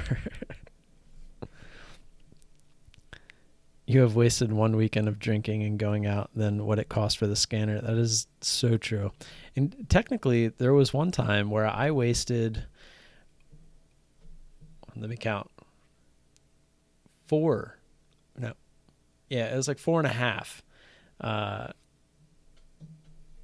months of what the scanner would cost on a night out of drinking. Went out with it was like 5 of my buddies, a guy I didn't know, and all of our girlfriends at the time. Keep in mind, this was like 9. It was like 9 years ago. I don't remember the exact year it was. It was 9 or 10 years ago. We all went out to a bar. We had a blast. I mean, it was a blast. And we racked up a tab of like $1,000. We all had separate tabs. It wasn't just all on one tab and we were like, oh, who's paying for what? We all had separate tabs. Well, somebody, I don't even know who it was, had the bright idea of, let's throw all the tabs together. All 6 of us, my 5 buddies, me and my 4 buddies, which made 5 of us, and the one extra guy that I didn't know, all throw our credit cards in, and we'll just play credit card roulette. I didn't want to do it because at the time I wasn't in the best financial standing. This is back when I was into cars a lot, so I had spent like all my money on this car. I was in like $7,000 or $8,000 of credit card debt at the time before I had knew anything about, not being stupid. And I lost. We put all of them into a hat, had one of the girls turn, mix them up, and pull out a card, and it was like slow motion watching that fucking card come out of that hat. I was, but I almost had like $200 worth of free drinks for the night. Nope. That hurt. I want to say, I don't remember the exact amount, but they all left the tip, but the actual tab itself was a little over $1,000. It was like 1,050 or it was some random number. But yeah, I'll never forget that. As drunk as I was, I'll never forget it. I love card roulette. Our one friend loses each time. Are you guys cheating and just picking his card every time? He just doesn't realize it. Let me catch back up here. Trade ideas is the only way. Mr. Nice, you're Mr. Meanie tonight. Real quick, I'll go on a little rant. Not a rant, but I'll prove why ISW is better. So ISW, when these are moving, here, you know what? I have a better way to do this.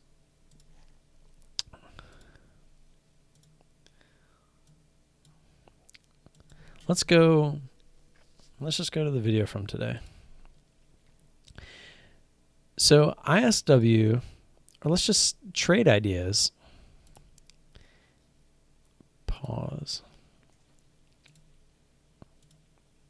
So trade ideas alerts, right? And it has a window where it just alerts and alerts and alerts, and it'll hit it like 3-4 times because when it's going crazy, it's just right. Well, if you have, say, PCG, AVYA, like all of these stocks all the way down here to RAD where they're all doing something, well, within trade ideas, that thing's just going nuts, right? So, and you don't have what the ISW scanner has, which is the I3 number.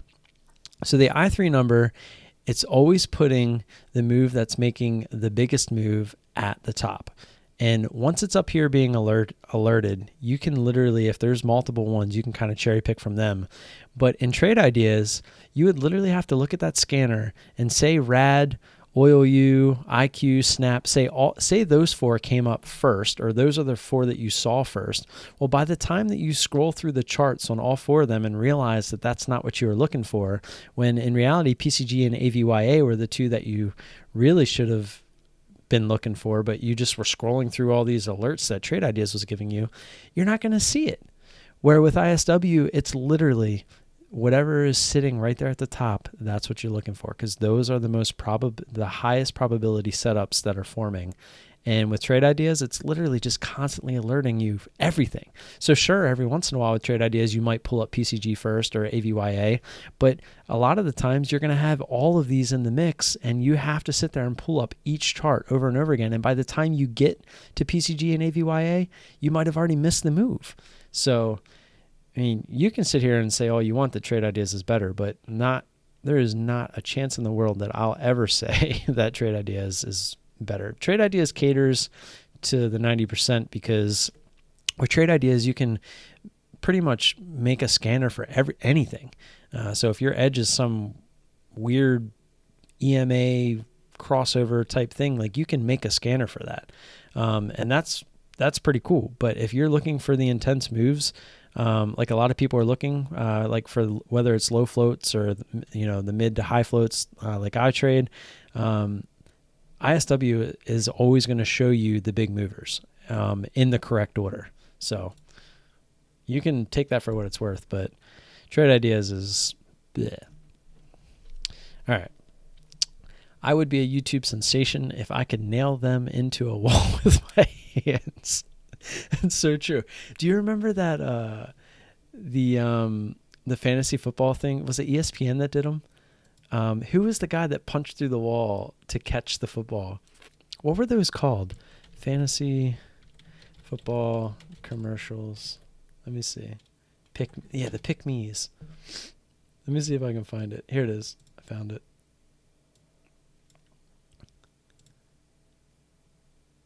I also need to figure out why these headphones, I think they're not turned on because they timed out. Let me see. All right, hold on, let me change my... It says it was set to those, but it's all right. There we go. They've been asking me to do this all day. Check me out. Yeah, Chris Cooley. That's it. From the Redskins. Put it right here. Check this out. Ready? Go. That's why you picked me. Your move. I remember watching those, and I mean, regardless of whether they were real or not, they were pretty badass. Still waiting on VT in a red wig. I'm waiting for Kevin to cut his hair and send it to me. Oh, wait. He doesn't have any hair to cut. No yearly price on the scanner.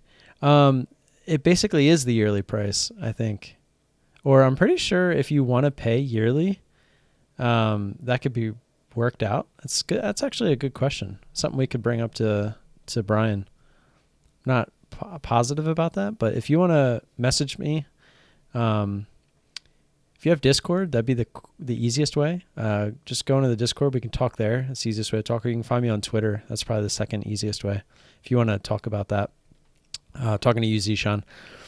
I'm trying to see if I can't get more out of the Thinkorswim setup, or rather make the screener do what I want. Still learning Thinkorswim screener, so if I can't get it to work, I'm definitely getting the scanner. You know, it never will, I promise you, because I mean it tries. I have a friend of mine, Devin, who's in the Discord. He uses the Thinkorswim screener, and it kind of does what he does, but he doesn't trade the intense moves. He likes trading the back end of them.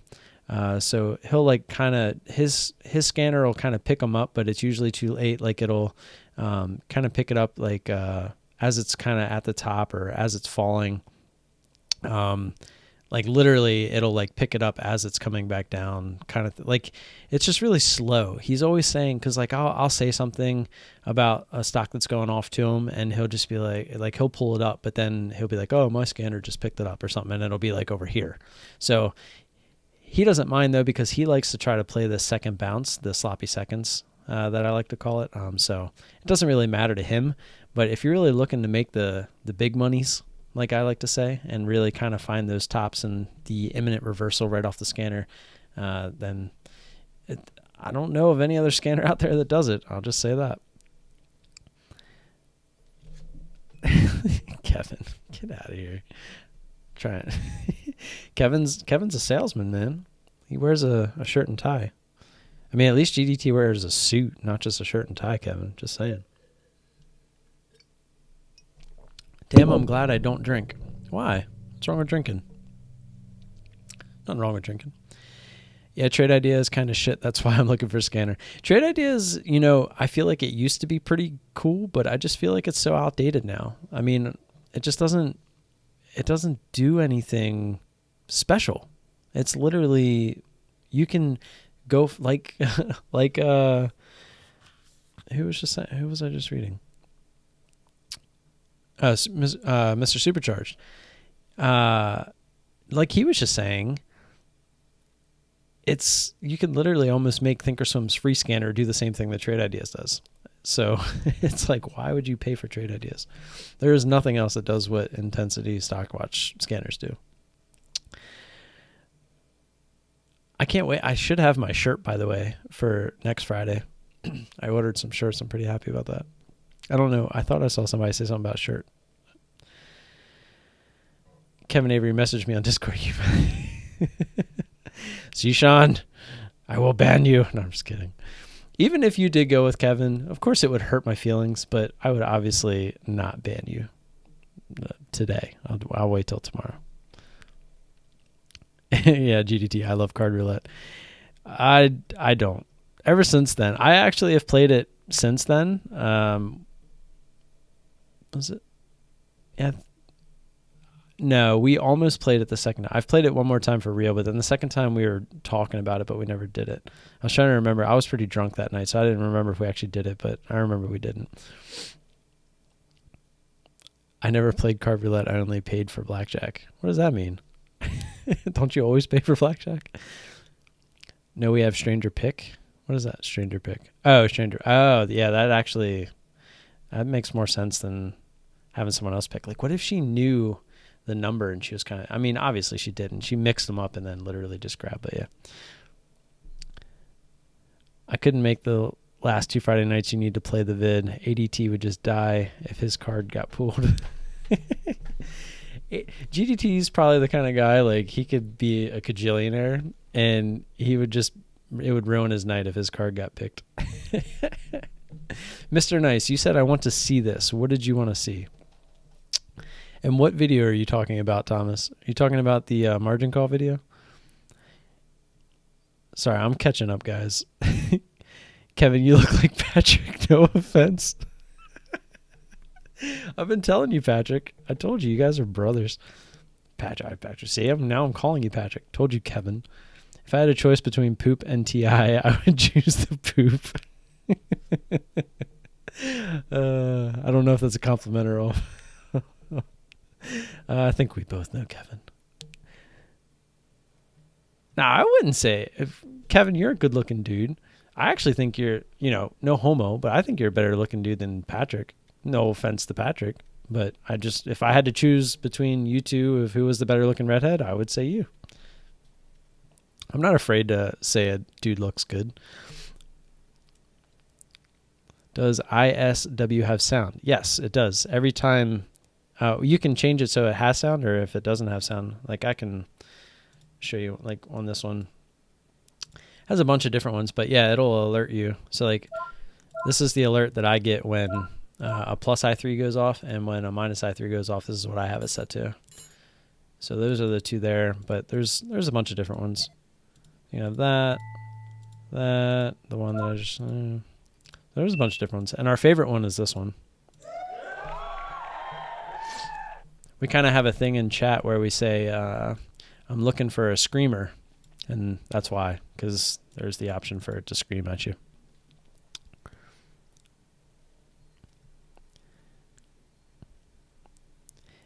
Nope, you can customize it so that it shows you anything that you want. So here's the options that you have. And Brian's actually looking into putting some other options in here, such as like float.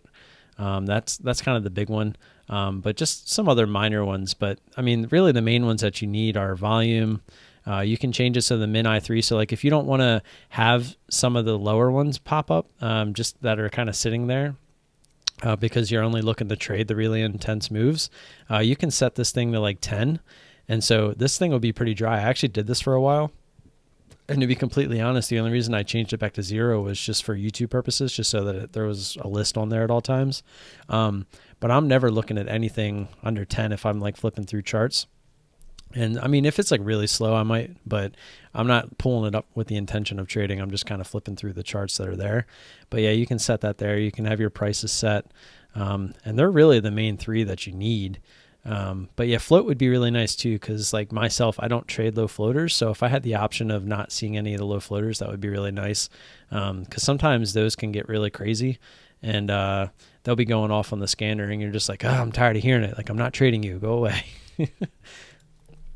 So hopefully that answers you there, Mr. Supercharged, as well as Catsley. Yes, they do have those different sounds to choose from. And if you're really interested, I can play all the sounds, but yeah.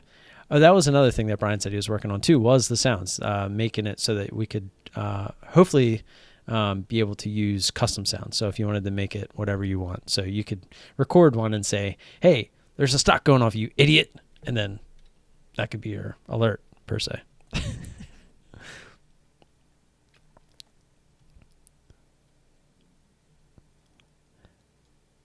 The 1K drink night, I couldn't make that last 2 Friday nights. You need to play the vid. I'm confused, like what video you're talking about based off of the 1K drink.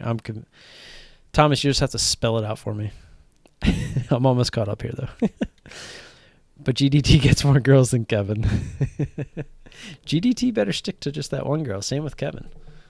GDT has a fresh baby. Kevin has a fresh baby on the way, so they better be glued to one woman. I actually just got new neighbors today, and I was telling Thomas that the wife is, she's kind of hot. So, but she's actually expecting too. She's, I think, like 4 months pregnant. But when I saw her drive by earlier, I could only see her face. I didn't know she was pregnant. Coco's my girl. Coco, you still in here? Kevin just said he's looking for you. I don't short, I play momentum spikes, so getting in as they're happening is key for me. Yeah, well, and we've actually, there's a lot of people that say that. And a lot of times, and the scanners, Mr. Supercharged, to answer you, the scanners are designed to bring the charts up early. They're designed to get you to bring up the chart and look for the reversal to happen. So there really is nothing stopping. To me, it's a lot more risky of a play, but there's nothing to stop you from pulling up these stocks as they're being alerted and jumping in long. I mean, there really wouldn't be. That's something I would never do and I don't recommend it. But a lot of times, like if it's getting alerted here, you could kind of look for those pullbacks like this to kind of get an entry and look for it to continue. That's definitely a viable option with the scanners. But again, it's not something that I look to trade, and it's not something I recommend because it is a lot more risky. Because like I always tell everybody, the stronger the move, the weaker the trend. So, but if that's your edge and that's what you want to use the scanners for, you'd be a pioneer, I think, in that aspect with the scanners. But hey, it'd be pretty cool to see it work. And to, like I said, the scanners are designed to bring up these charts early. So, I mean, you could be onto something. Who knows? But of course, I know how to bottom tick stocks. Is that a good thing? Like bottom tick stocks as in buy at the bottom, hopefully? Oh, oops, I didn't know. I'm joking. Time to smoke some Jules Boys. Cheers. Yeah, Thomas says, oh, damn, Tim, you available? Pretty hot too, no lie. Hey, man, I mean, like I said, I'm not afraid to admit when a guy looks good. Gingers have no soul, South Park. Yeah, I remember that South Park episode. If I did have one, I would have already sold to the stock gods anyways. Can ISW give alert before the stock moves up or down? Yeah, I think I kind of just answered that. I mean, the i3 scan, the plus i3 scan is designed to show you moves like this one here on Netflix. Let me pull up my nifty little tool here. So it's designed to show you moves like this one, the plus i3, and then the minus i3 is finding the big intense moves down, which are what these look like. So whichever way you want to look at it, you know, that's what those two scanners find. Notice that everything's orange. I just love orange. How do I get out of this? I never know how to exit out of this thing. Oh, I gotta choose this first. There we go. Dario, thank you for answering that. I didn't see that, or I would have just left it. Trade ideas, you can take low float out. Well, that's cool, Mr. Nice. Eventually, ISW will be too.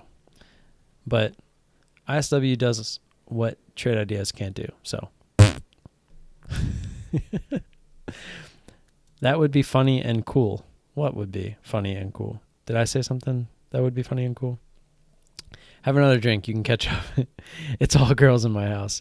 Yeah, GDT. I'm. You know, that's one of them things where people hear that you have all girls in the house, and you're just like, you kind of want to just say I'm sorry. But yeah, congrats, Kevin. What did Kevin do? And yes, the girl smashing into the wall. Okay, yeah, I'll find that. Zishan, I'm doing the 1 month ISW scanner before I go with full year. Don't want to make the same mistake with trade ideas. I'm confused.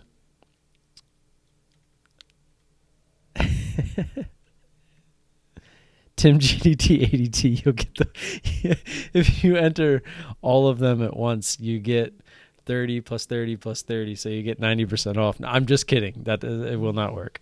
Don't do that. I'm confused at what you were saying, though. I'm doing the 1 month scanner before I go with full year. What does that mean? Do we have? I know that we don't have the full year option, do we? Let me scroll up and click the link. Because I think it's by month. Yeah, it just says by month. If you click on it, though. Which one are you doing? Are you doing the Elite or the Platinum?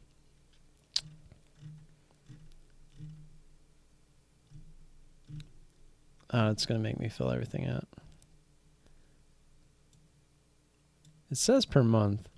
I'll have to ask B that. That's a good question. I don't think anyone's ever actually asked about that. Because most people don't want to do it for a year. You know, they like the idea of doing it per month because then, you know, if you don't like it after a month, you move on, which I highly recommend. I wouldn't, and yeah, that's how trade ideas get you because they know their crap sucks. So they get you to pay for a year so that, hey, they got their money. What do they care?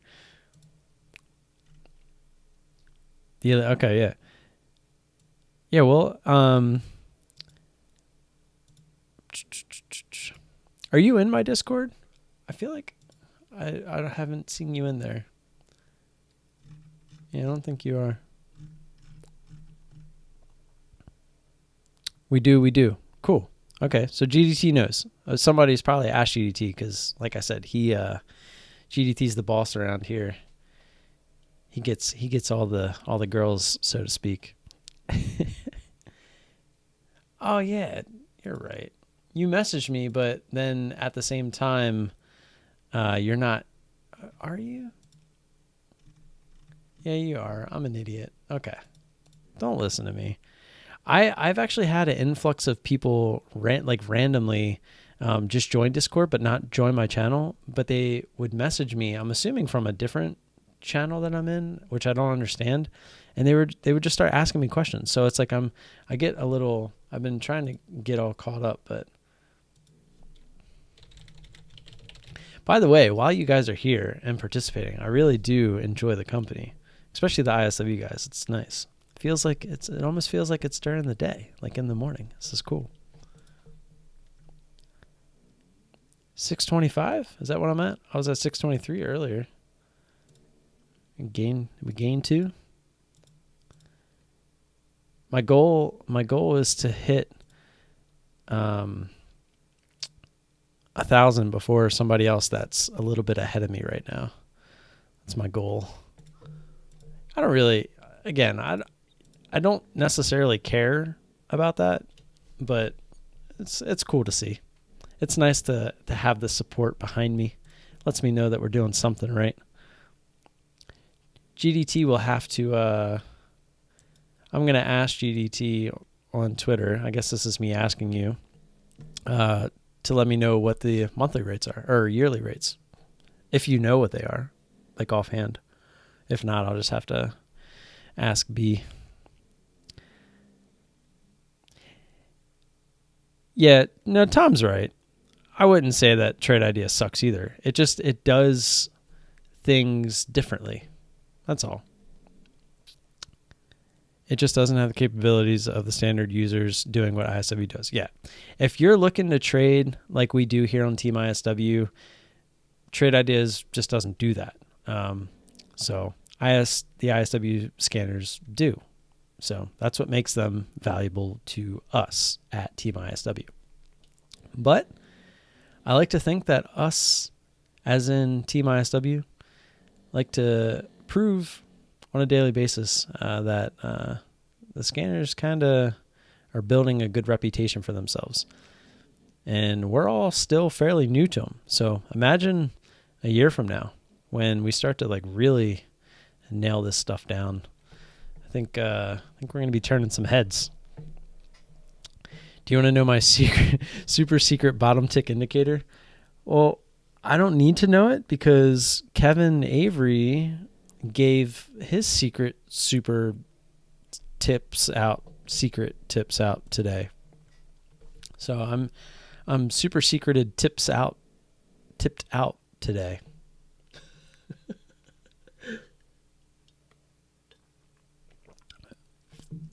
It's morning for me. Yeah, Constantine over there in Japan, he's a full... We just did this. You're a full 13 hours ahead of us. That's crazy. It's crazy to know that. Like, I'm talking to you, and you're 13 hours ahead of me. That's crazy. I'm looking at the stars and the moon, and you're looking at the sun. It's crazy. No, I'm serious. It's based off Fibonacci. Do you know who Mike over at True Trading Group is? Boitstat. And you know why I always get you confused, Ishan, is because don't you have like 3 different names? Like, I know who you are now on Discord, but I always forget that that's you. And then when I'm talking to you on YouTube, I'm like, wait a minute, did you message me on Discord? And it's like, oh yeah, that's you. Every time I hear Fibonacci's, I always think of Mike from True Trading Group. That's why I asked. I have nothing else to say about that. I was just curious. And yes, Thomas, I was. Did I miss it? Yeah, Avery was saying the same thing. What's not set for beginners, Mr. Nice? I only have 2 names. The boy I'm just Don't mind me, man. Don't mind me. Yeah, don't mind me.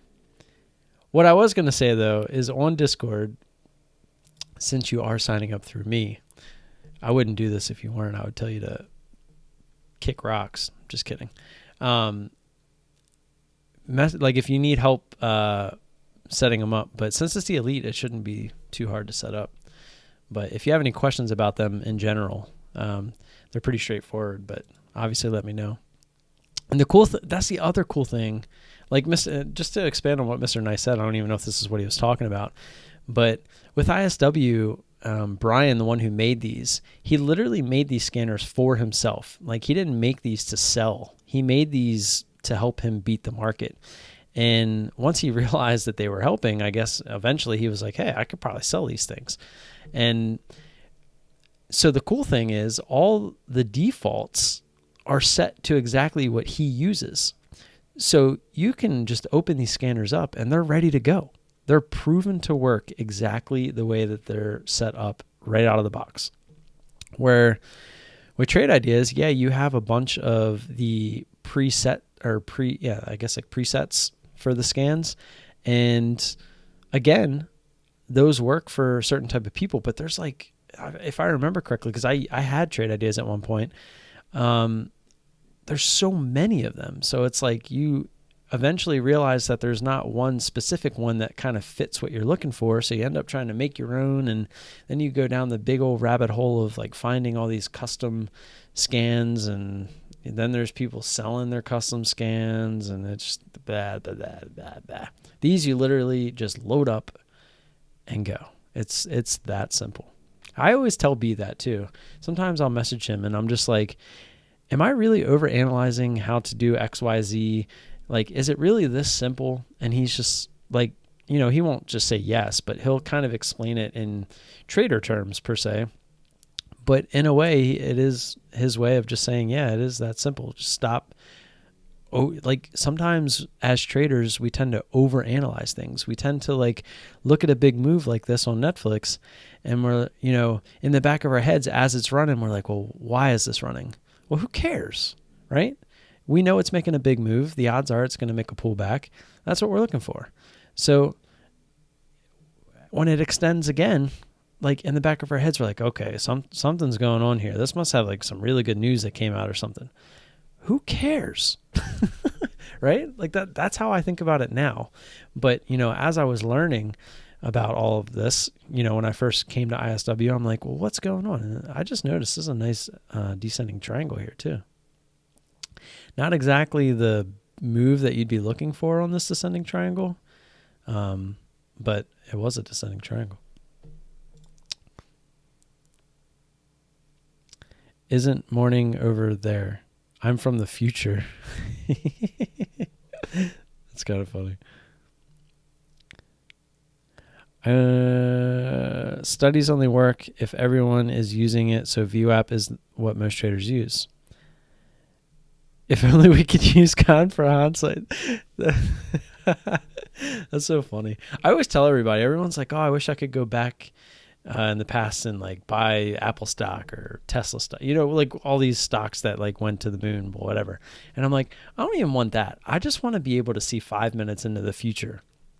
Like imagine like a minute into a halt or even like 2 minutes into a halt, going 5 minutes into the future real quick and seeing what it did 2 minutes out of the halt, like the amount of money you could make that way. I feel like you would just be consistently better. And that's something you could use all the time if you could see 5 minutes in the future versus just going back into the past, like a one-time deal. I mean, yeah, I guess you could be rich that way, but because you could just literally buy 1 million Bitcoin or something stupid like that.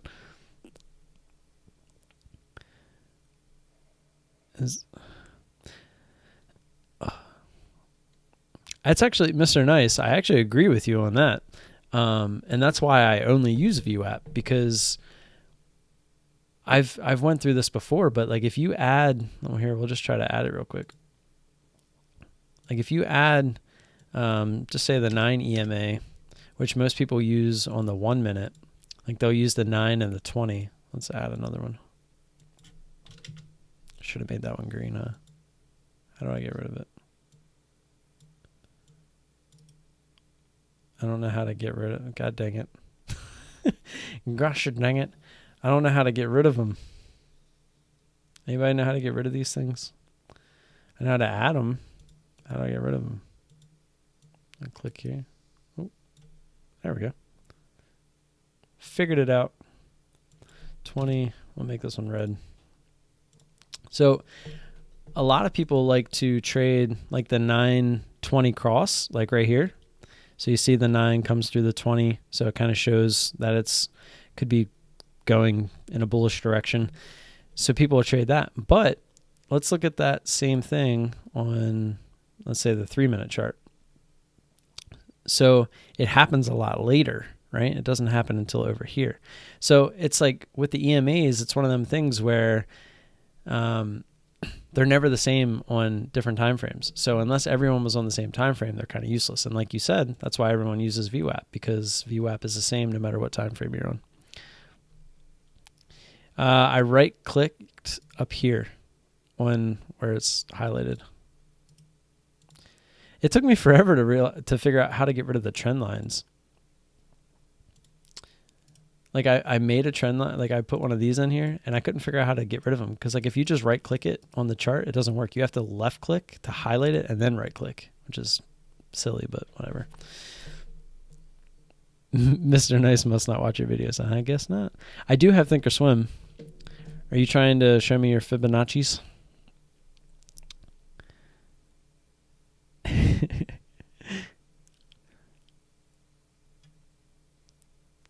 Zishan, I'm assuming you're talking about trade ideas, that it's hard to set up and annoying. I have Thinkorswim, Scanner, FinViz, and Trade Ideas. Which one do you like the best, Mr. Nice? You should just add ISW to the list. Why not? Code's in the description.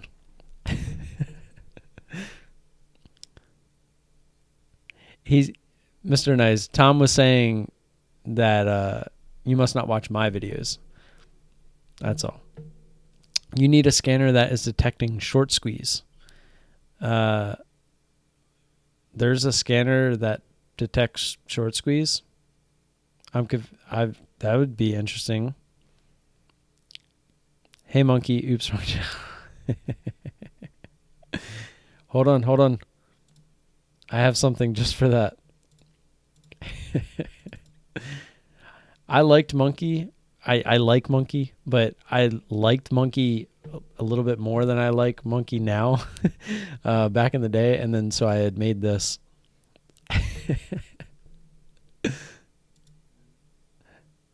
He doesn't do it as much anymore. I still tune in and watch him every once in a while, but he doesn't do it as much anymore.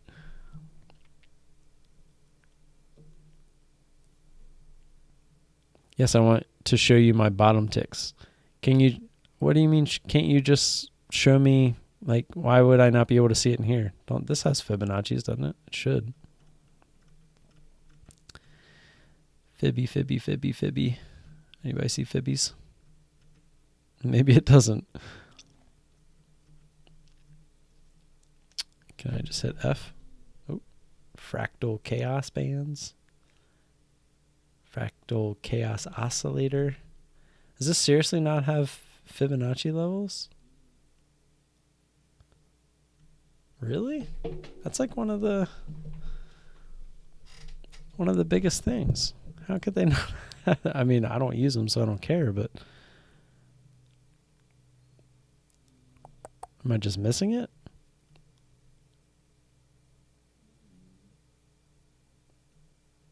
Oh, no, that's not it. Wow. Interesting. Trade Ideas is a great comparison. Poop. It has to run on Thinkorswim. He has to win to say it. Say what? Oh, he has to win in a trade. Is that like a rule that he has? Because I hear him say it, and sometimes it's not when he wins. Usually it'll be like when a stock's running and he's just watching it. And it'll be like, there goes Netflix. Boom, boom, boom. He gets off on some crazy tangents. I seriously can't believe that they don't have the Fibonacci level in here. Prime number. They have prime number bands, but they don't have Fibonacci level. That is crazy to me. I wonder, is it in here? Ah. Ha ha ha, they consider it a line. Here we go. So you guys go from the bottom, right? Like all the way, so it would be like from here, from the bottom of the move, which technically starts here.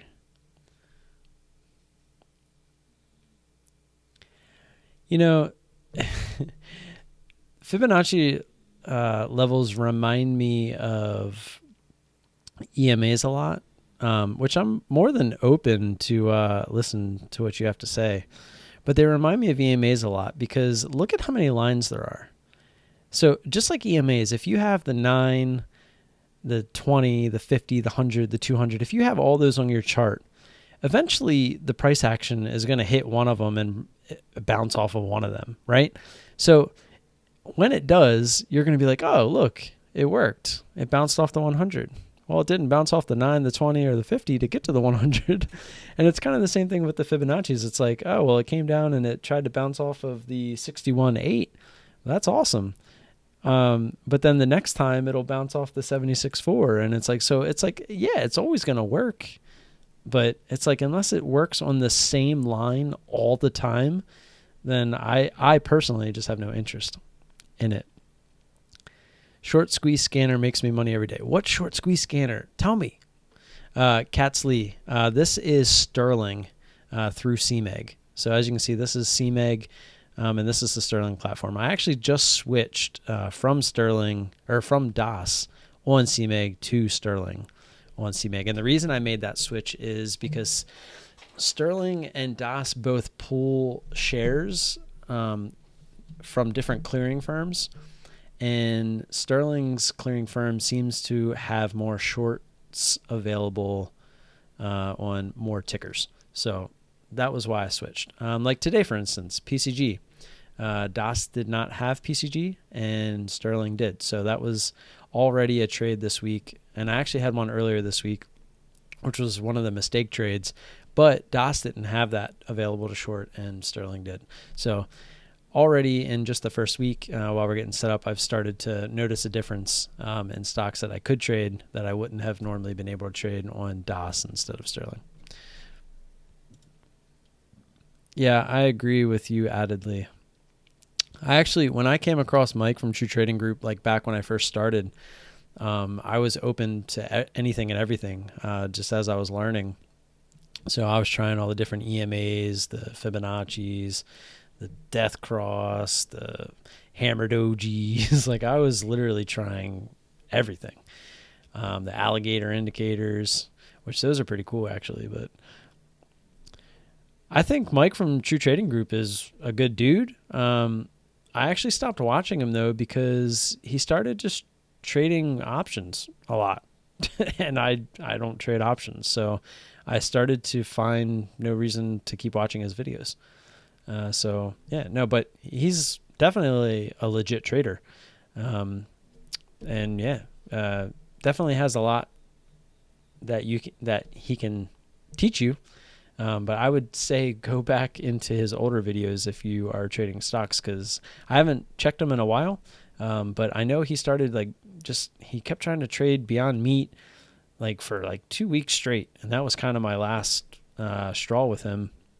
But before that, he kept trying to trade the SPY over and over again. And I was just like, I'm not interested in that stuff. So, yeah, he doesn't show proof. He shows his chat room, like his entries and stuff. So you can kind of tell, I mean, one, his story matches up with being part of a big firm and then just going out on his own because he realized he can make more money that way. And when he makes videos when he loses, I used to play a lot of poker, and I used to like to think that I knew how to read people.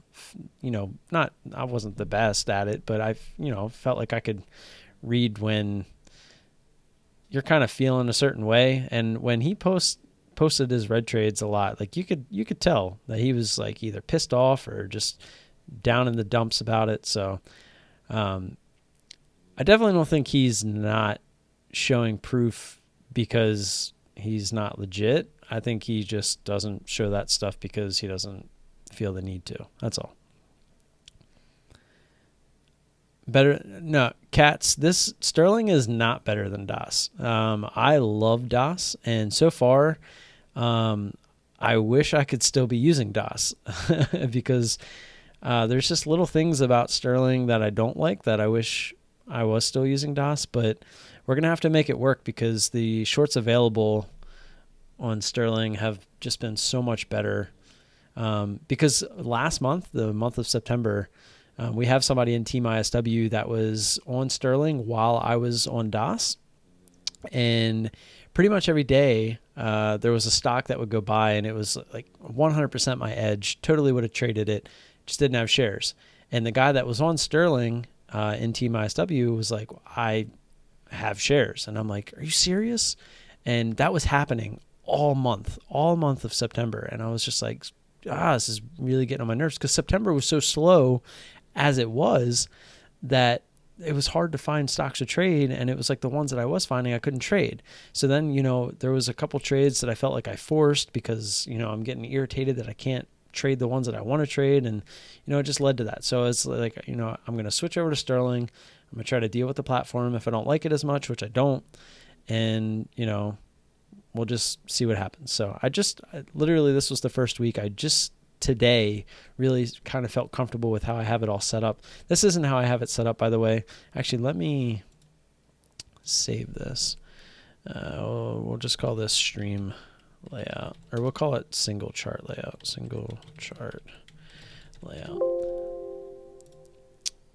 This is the layout that I use while I'm trading right here. And then my scanners would be down in here. So this is what it would look like while I'm actually trading. And I don't know. I don't mind it. I don't like that it doesn't have the last line that moves. I mean, this box tells with the last price it moves, but I liked having the line that extended across the chart. It was just easier for me to read. There's just a lot of little things that it doesn't have that I wish. Like I can't put the hot buttons below level 2 where I had them on DOS. That's kind of annoying. I can't center them. The only way to center them is if I open this all the way, but I don't need all of that. And if you do, see how the level 2 like expands itself, so you can't make. It's so many just like little things. Do you follow SMB Capital? I do not. SMB Capital, that's the one with Jason, if I'm not mistaken. I'm not sure. Thoughts on Dekmar? I don't follow Dekmar. I remember watching like one of his videos like when I first started trading, and if I remember correctly, he's the one that has an interesting voice, and I couldn't watch his videos. like there's some people you just can't listen to. Everybody has like that nails on the chalkboard type thing, sometimes. Like for me, people that cut their nails with the clippers, I can cut my own nails with the clippers and I'm fine. But if somebody else is cutting their nails with the clippers, like within probably like a mile, I can hear it. And it's like, I just want to cringe. I'm not saying Dekmar is like that, but I remember his voice being something that I just didn't want to listen to on a daily basis. So I don't know anything about Dekmar. New Age Wall Street. Never heard of him. No, not Jason Bond. He's a scammer. Jason Bond's a scammer, or the other guy's a scammer? SMB. I feel like I've heard of him. It's like College for Traders. I'll have to look. There's a lot of people that I saw saying Dekmar is going to win the challenge. Like everyone's kind of, I guess Dekmar has a big following. Let me look him up real quick. I know he's the guy with the voice because I feel like I've talked to him before, and I know Devin used to watch him all the time.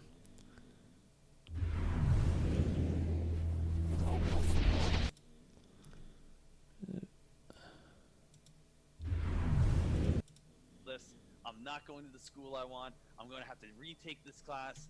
I don't know any of these answers. My parents are going to kill me. That's not the guy I was thinking of.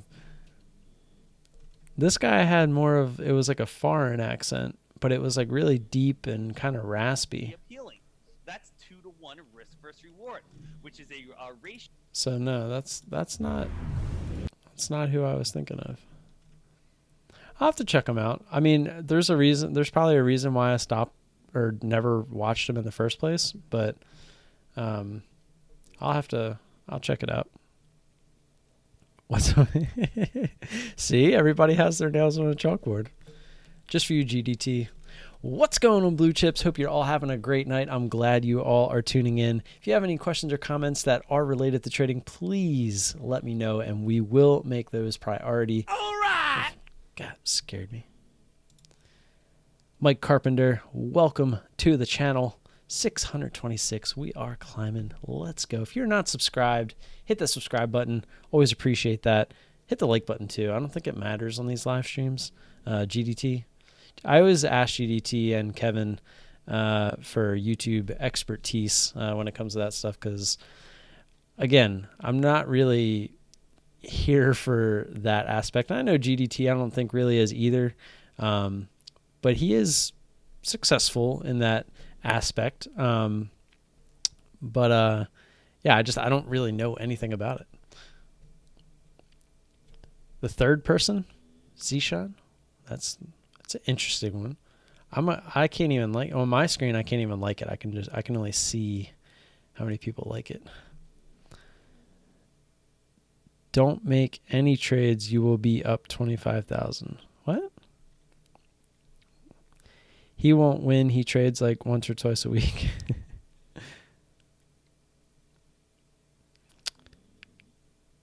Oh, they're saying, because he trades low float runners. Gotcha. So he's going to be that guy that trades the one big low floater, and yeah, we'll see. I just want to be that guy that shows up and trades like, I'll probably, it's a paper account, so we'll probably force a trade or two, but we'll trade like 3, 4, maybe 5 times a day. Cause I'm not going to trade 10 times a day just because I can. I'm only going to trade the setups that I feel like we're going to, win some money on. But I want to be that person that shows up, is consistent, and shows people that that's what really matters. If you want to just go for home runs on low float stocks, then you're never going to, that's not a longevity play. But if you can be consistent on a daily basis, that's what's going to win in the long run. Grossa? YouTube hates live streams. Yeah, I heard you say that on your live stream this morning because someone was saying you should live stream more often, and you were saying it really wouldn't benefit you. You should make a video about that, like why it doesn't benefit you, because I would watch it. I honestly it's something I should probably go find a video and watch. It's something that I'm interested in, obviously. Just I'd be curious because I like to do the live streams. I think they're very beneficial to everybody that's involved because you guys come in, we engage, get a lot of questions answered. Because when I'm just making videos, I can't just guess what all of you are thinking and just throw answers out there. So I do my best with that, but throughout the week, we kind of have the live trading videos and stuff like that. And I try to throw educational videos, or I've been throwing some news videos out there whenever I can as well. But to have the ability every Friday night to kind of come in and just something that's been stewing in your mind all week, if you want to get that question out there because you can't find the answer, hopefully one of the 18 of us here right now can figure it out, right? That's the whole point of this, is to come in here and learn together. We all traders should do a meetup. That would be dope, even though I'm in Texas. I'm in California. Learn from my live streams. I'm assuming you meant learn from the live streams every time. That's the goal, man. That is the goal. If we can learn one thing from every live stream, if you can come in here and learn one thing, then this was worth it to me. But I still don't know why YouTube hates live streams. I'm assuming because you can't make any money off of them, I guess. Like they don't count. Do they not count the views or the? Again, I'm not even gonna I don't want to just start spitting out word vomit that means nothing. Addedly, I for some reason missed that. Sean Deckmar is dog crap. Just want this dude to go. I just want this dude to go a diss rant like the previous stream. No, it's not happening. No rabbit holes. No ads in live stream. Oh, so essentially you can't make any money via the live streams. Do you not make anything off of live streams? I would assume you have to, because isn't that what PewDiePie was doing? Wasn't he just live streaming all the time? I would assume he was making a ton of money from it. Why?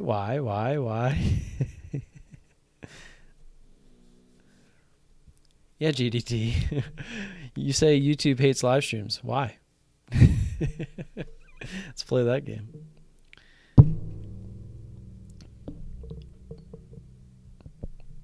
I wish Avery was still here. I could pick on him a little bit. He's the only one out of me and GDT, like us three, I think out of everybody in ISW that doesn't know about kids yet. Because he's about to have his first. Getting that pineapple pulp at the bottom.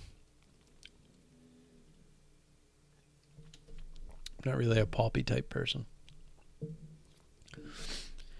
So does anybody have any actual questions? Have any questions lingering around out there? I totally forgot about you, Thomas. Thomas, are you still here? Find some dumb shit on StockTwits or Twitter, then let's go over it together. Addedly, no, that's not what we're about. Last week, I got a little out of hand, and I really went back. I didn't watch the whole stream, but I kind of skimmed through it, and I was just like, what am I doing? This isn't me. It's not me. I need to stop this. It's not who I am. I'm not here to call out other traders and all that good stuff. I'll tell you what I think of them, but I'm not going to sit here and go off on a rant. It doesn't benefit anybody. You guys, I mean, I'm going to tell you the truth about stuff. So if I know the truth about something, I'm going to tell you, but I'm not going to go off on tangents anymore. Not like I did last week. That was a little too much. So if I lose you because of that, I'm sorry, but that's I've said it from the beginning. That's not why I'm here, and I'm not going to turn into that person.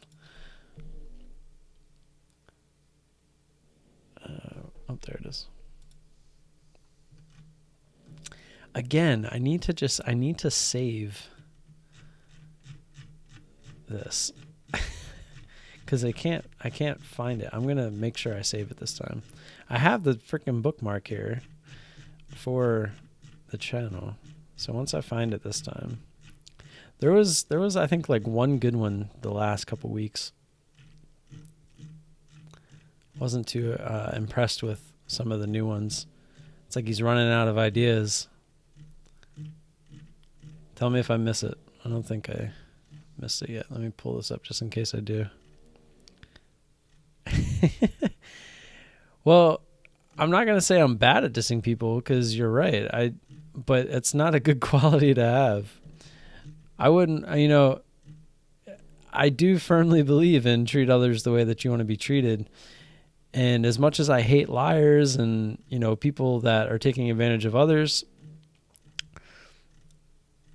no matter what I say, it's not going to change anything. So there it is. How can I save this? Copy. Yeah, but how do I turn it into... Okay, it changes there. Okay. So let me do this. Let's make sure it worked. Yeah, okay. All right, we ready? Kevin did not stop making videos. He put one out today. Kids are expensive. I wonder if you can do a tax write-off. Of course you can. You can write off kids on your taxes. Just, I don't, maybe not in the way you're thinking. All right, Thomas, you ready? Here we go. For all you new traders out there with your first account.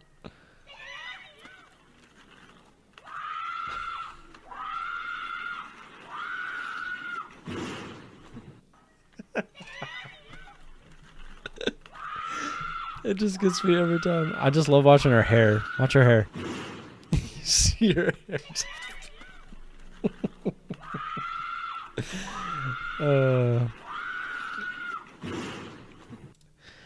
That's great. Oh, let me show you guys. Is it still in here? Please tell me it is. Please tell me. Can I scroll up far enough? Nope. Gosh. I wish I would have sent that to Thomas on. I wish I had sent that to him on Discord, so I still had it. But I'm gonna find it real quick because it's so funny. It's I don't know if any of you watched That Was Epic. It's a guy that he does like prank type videos, but he also does pretty cool stuff like Giving Back. Let me find it. Here it is. I don't understand. Here it is. This is absolutely hilarious. What's up, bros? You know where the lunchroom is? Goodbye, my lover. Goodbye, my friend. Are you serious? Are they kidding? Are you gonna buy me another one or what? You're gonna get me another one? You! Chris Jordan, That was the last flavor, welcome. bro. Oh, hey. Thanks pretty for lady. the sub. What's your name? The Strong, but if that's your... NSYNC, ooh, it just, I don't know, it just sends me into a different What's up, bros? dimension. You know where the lunchroom is? Goodbye, my lover. Goodbye, my friend. Are you serious? Are they kidding? Are you gonna buy me another one or what? You're gonna get me another one? You? I don't know why that gets me, but it does. Okay. Yeah, the channel is That Was Epic. He puts out some pretty good stuff. Yeah, addedly, it's literally called That Was Epic. Just YouTube That Was Epic. It'll come up. He's got like over 3 million subscribers, so it'll be the first one. If you think That Was Epic is funny, you should watch Cassidy Campbell. I've watched Cassidy. I used to watch all of them. I was actually one of the original Vitaly watchers back when he was putting Nutella on booty. That was the good old times. All right, Adley, let me finally read yours. Like crying. The just the NSYNC. Ooh, it just kills me. So now my eye like itches. Listen, buddy, all you're gonna do is make fun of the scammers. That doesn't seem too bad. Yeah, it doesn't seem bad from the perspective of, yeah, they're scammers and liars and stuff like that. But, you know, I like to try to think that there's a higher road and I'm going to take it. So as much as I may be good at it, sometimes things that you're good at, it doesn't mean you have to use it just because you're good at it. I mean, I don't know if anyone's ever said that, but I'm saying it now. Because to me, if I'm just going to sit here and bash other traders, even if they are liars or scammers or whatever, it's not making me any better of a trader or a person. So I'm just going to take the high road if there is one in this situation and let all that stuff stay where it is. And we're here to improve ourselves, not disprove others. Yeah? Does that sound right? Guru Leaks 1. Guru Leaks 1 can do exactly what you're looking for, Mr. Addedly. He does it all the time. I follow him on Twitter. It's fun to read some of that stuff. New year, new you. I think it's more of like new week, new you. I didn't even wait for the new year. I will say that hopefully by this time next year, I had said on my birthday, I hope by my birthday next year that we will be trading, not differently, but we'll be trading some bigger size. I'm not saying it's going to be anything crazy, but I would hope in a year's time that we've made some good progress. Well, addedly, we can go into maybe next live stream. Next live stream, you never know. Things could change by then. Thomas, I want a B style so much. I do. But I don't see that happening until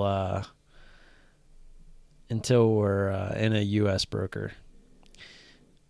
And what I mean by that is we have a decent bankroll as well as a cushion once in a US broker.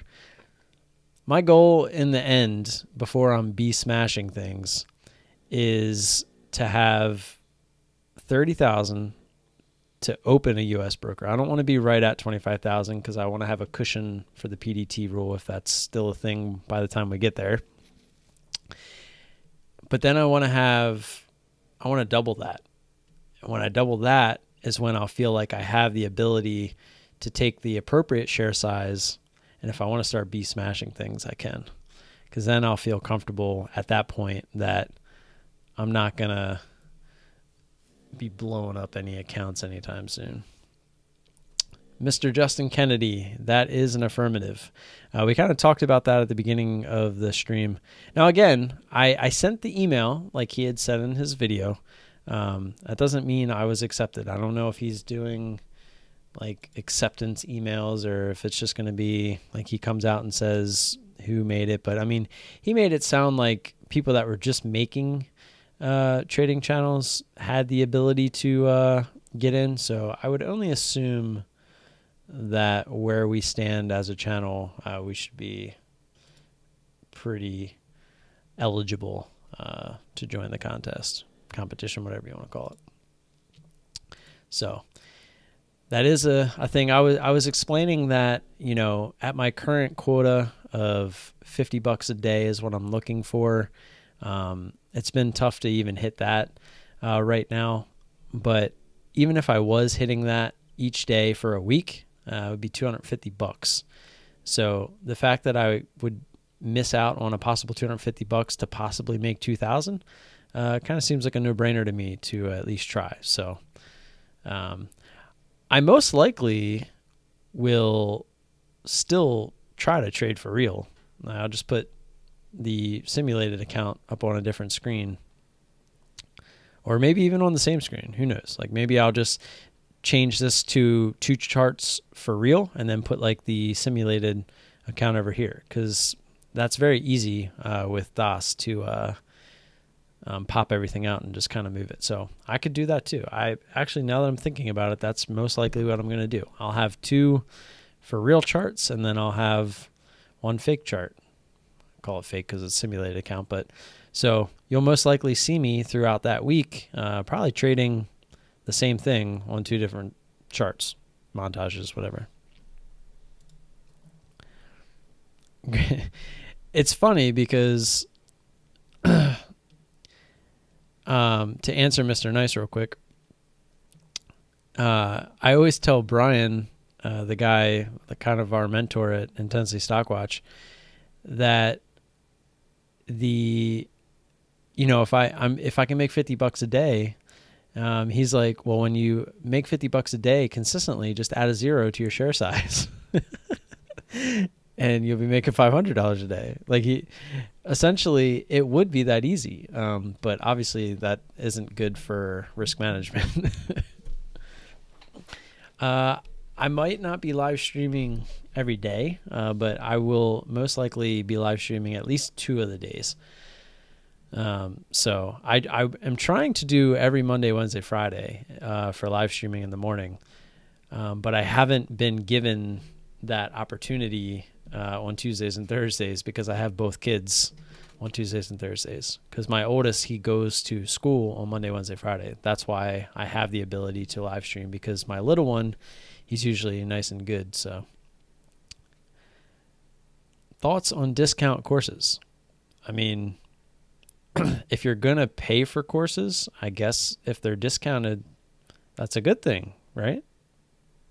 I don't know what you're asking. I've never paid for courses, so I don't even know what's out there. I don't feel that there's any need to pay for courses when everything is available on YouTube for free. You just got to look for it.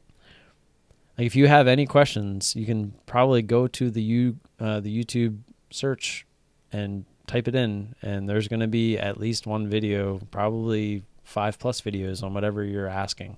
So watch all 5 videos, find what you think to be the common answer between all of them, and that's probably your answer.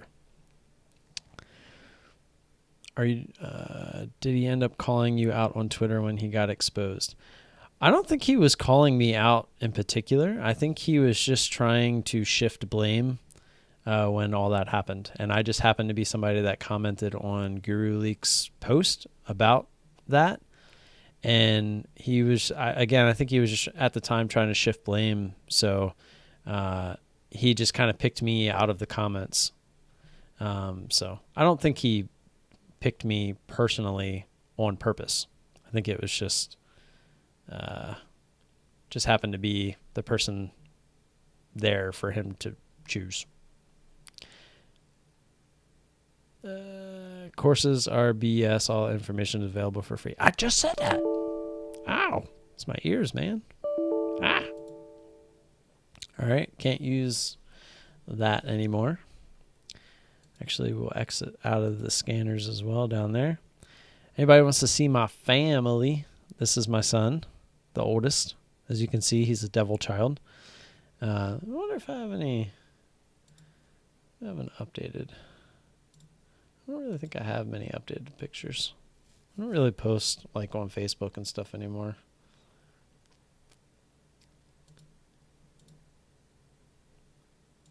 Which, I mean, the only reason I do post on Facebook is because like it's pictures of the kids for family to see and stuff like that. I know I posted that one picture on Twitter. I was more so looking for an updated picture of Camden, because he does not look, I don't think he really looks like that at all anymore. Let me see.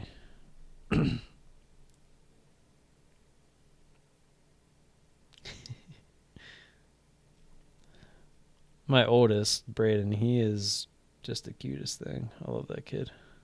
I love both my kids, obviously, but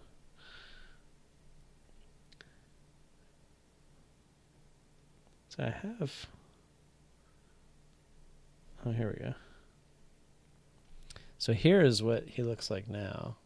He was a really chubby kid.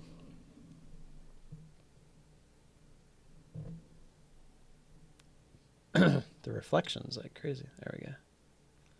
So if you look at him now versus up there in the picture, it almost looks nothing like him. It's kind of crazy. Guess I can bring something up over there so we're not just staring at that. It's kind of weird.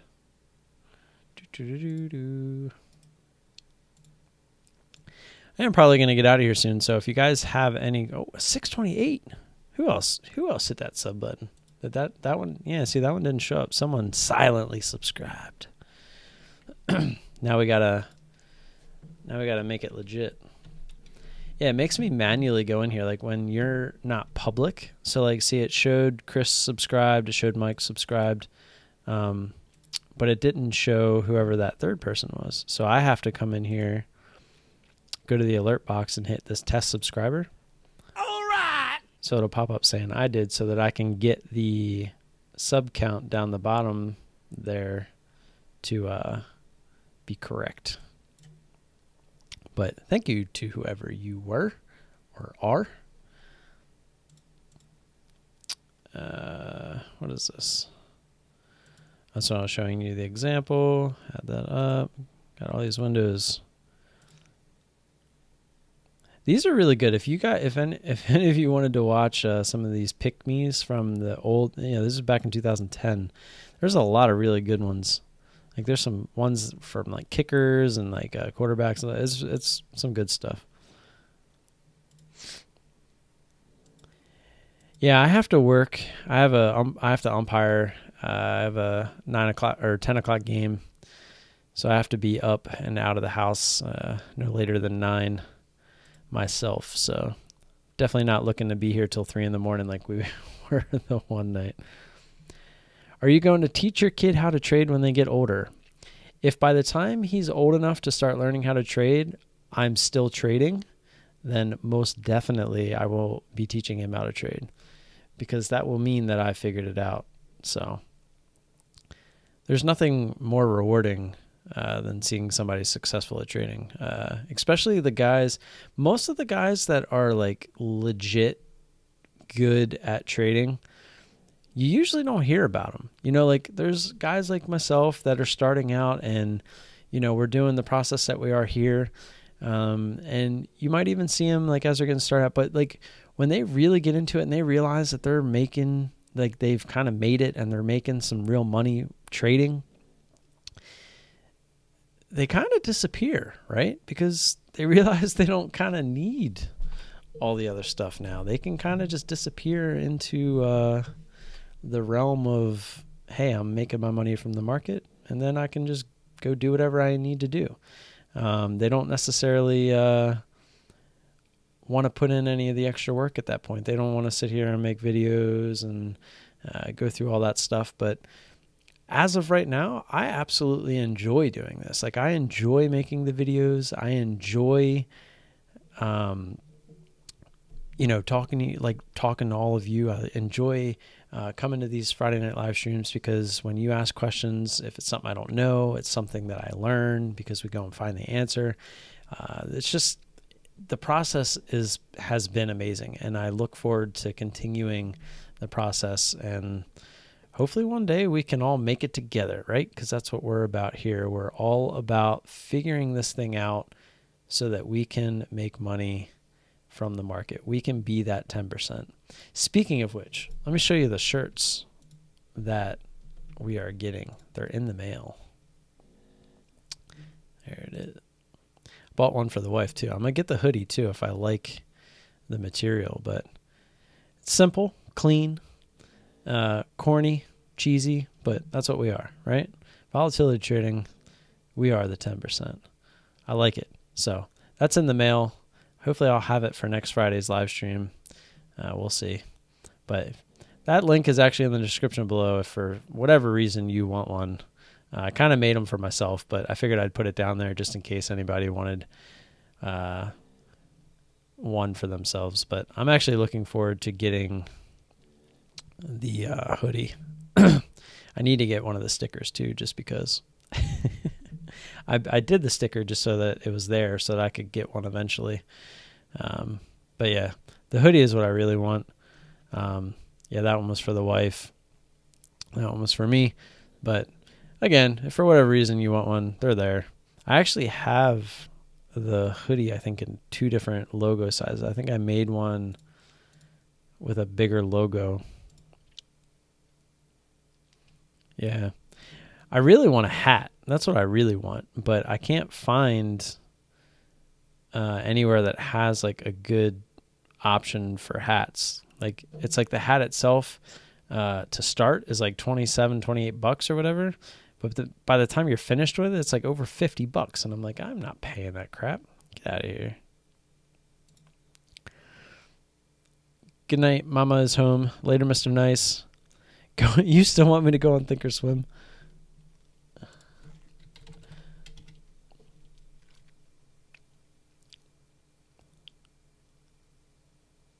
Later, buddy. The bed is calling my name. See you, Tom. Appreciate you stopping by. We're going to do this, and then we're going to get out of here. I'm going to appease Boyts for sticking around. I'm sorry. I forgot, man. I'm sorry. I don't even remember my password on here. Oh, yeah, I do. Please make a video on trader stereotypes. That would actually be pretty funny. But at the same time, I mean, how many different stereotypes can you have? This is something I wish other people had. It's called the adaptive VWAP. It's VWAP that you use on an extended time period. So instead of the intraday VWAP that starts over every single day, it's an adaptive VWAP that just finds the VWAP for multiple days. It's pretty cool. All right, Boyts, I'm here. What do you need me to do? God dang it, OCX. Get out of here. Let's go to like Tesla or something.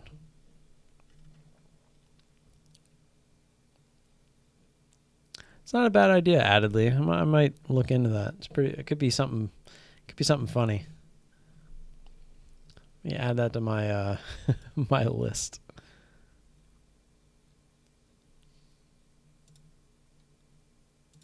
I actually have a list of like possible video ideas. It's literally called video ideas.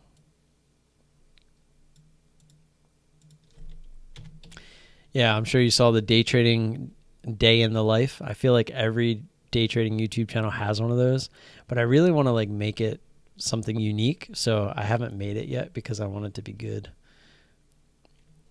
Trading personalities. I like that. That's a good idea. That's another one though that you'd really kind of want to think about. Make sure you get it right. What do you think of Model 3, the Tesla? Dude, I want a Tesla. I want the ability to just hit a freaking button and it can just drive by itself. That would just be amazing to me. I mean, the 3, I don't really care what model it is. Just give it to me. So I know 3 is the cheapest one, so I'd be happy with that. I would really love the Roadster 2020. That thing is disgusting, like how fast it's going to be. At first, I wasn't a huge fan of the electric cars, but I feel like Tesla just makes them fun. That's really all there is to it. Tesla makes them fun. And just being a car guy, it's different. Like have you guys ever seen, there's a channel, it's called Tesla. It's just Tesla. I don't know the name. I don't want to get it wrong. That's what I thought it was called. Tesla Racing Channel. What's going on, everybody? This guy just takes one of the old P100Ds and he just beats like all these exotic cars, like all these really expensive, like high-end cars, like Corvettes, Ferraris, Lambos. Like he beats them all in this Tesla. It's so funny. Like, let me see. And the thing is, he like makes them look stupid. Like off the line, he's just gone. And I mean, they just have no chance. I'm trying to find the one. Let me just try sorting by most popular. Might come up that way. I mean, Hellcat would be nice, but it's not the one I remember watching.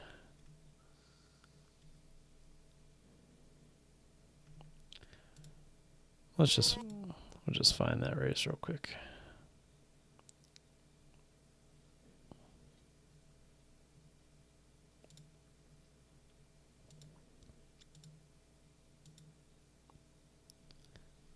So he's not even using launch control. And it is just a Corvette Grand Sport. It's not like a Z06 or anything. But he's just going. Look at that. I mean, those Corvettes, even the Grand Sports, they're nothing to laugh at. But look at that. It's just disgusting. Now imagine the 2020 Roadster. That's just crazy. Lots of hearts broken and egos deflated when a freaking electric car is just, I mean, look at that. Is just, it's crazy. I remember one night I just sat here and watched like 100 of his videos. It was disgusting. I'm not a Tesla fanboy. I just think I just think it's awesome what they're doing. I mean, I have no like preference per se, but good or bad what? 3.6? What's 3.6? I thought you were going to bed, Mr. Nice. The 0 to 60 for the Model 3 is 3.6? Or are you talking about the P90? Or P9? Yeah. Is it the 900? No, it's the 90. P100. P100D. Boyts, where'd you go, man?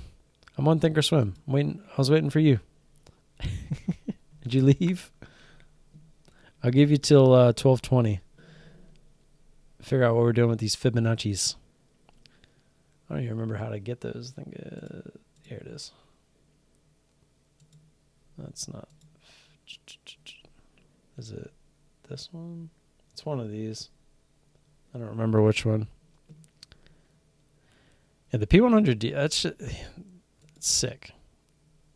It's sick. I mean, I haven't even looked in a while to see if there's any videos of the 2020.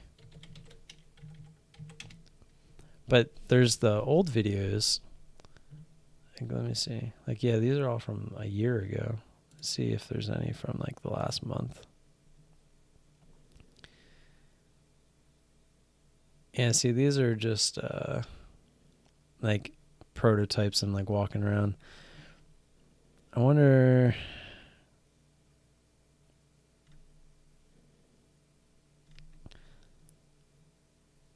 Yeah, here's the video.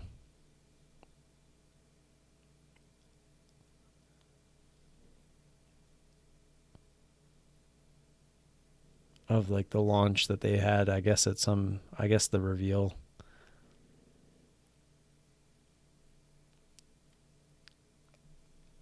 Obviously not the best quality, but just crazy. I mean, they're literally talking about it going 0 to 60 in 1.9 seconds. I don't understand. It doesn't make sense to me. Do not comprehend whatsoever. All right, Boyts, you're running out of time. You got 3 minutes. Looks like everybody's kind of left anyway. I'm definitely on my way out. Give you till 12:20.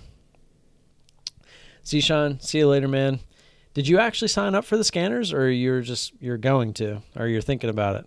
I'm just curious because if you are, I know B will send me an email, or a Twitter message or whatever, just letting me know. I was just curious. Oh, shoulder feels kind of weird. Gotcha. Yeah, if you have any questions, just let me know. I will be more than happy to help you with that. I will be here. I'm always, just shoot me a message on Discord. It's always the easiest way.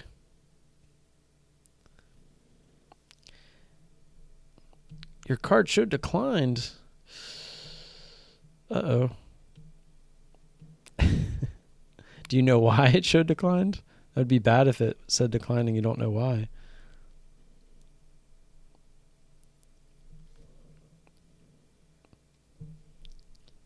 That's actually how I pay for my scanners, with a card. I actually pay weekly. It's just easier that way for me. Same price with the discount, but just weekly. Just easier for me to incorporate it into my billing in my life. A little bit easier.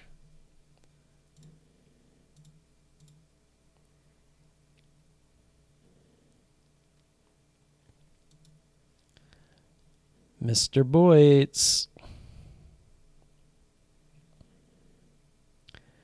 10-4, Mr. Zishan. I will see you. I guess I'll see you on Monday. I'm most likely going to live stream Monday morning, so look out for that. Any of you here, if you want to watch me trade live, I'm 100% going. The plan is to do it Monday morning at the Open. So unless something changes with the kids for whatever reason, look for that. Mr. Boyt, you got 30 seconds. Then I'm pacing out of here. Anybody have any last second questions?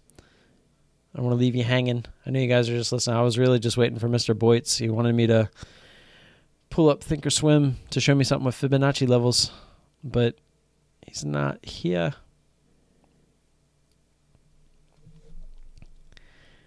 Don't forget to hit that like button, hit that subscribe button. Appreciate you all stopping by for the live stream. We're here every Friday night starting at 9:30 Eastern. It seems like we typically go till about at least 12 midnight Eastern. So, yeah, if you are free on Friday nights, feel free to stop by. Don't forget to hit subscribe as well. If you have any questions or comments, you can leave those down below. Find me on Discord, find me on Twitter. You can ask me on those two. I'm always available there. And if Thomas does not ever ask me about options again, I'll be very happy about that, because I'm definitely not going to answer them because options are not what I trade. So go away, Thomas. Go get some sleep. Go get some sleep. Going to do the outro thingy now. Wish I had. I'm actually going to look into that real quick before I go to bed about setting up these buttons as kind of my own stream deck. But until Monday morning, guys, I might put a video out tomorrow night. Not exactly sure, but it may happen, may not. If I don't, I'll see you Monday morning.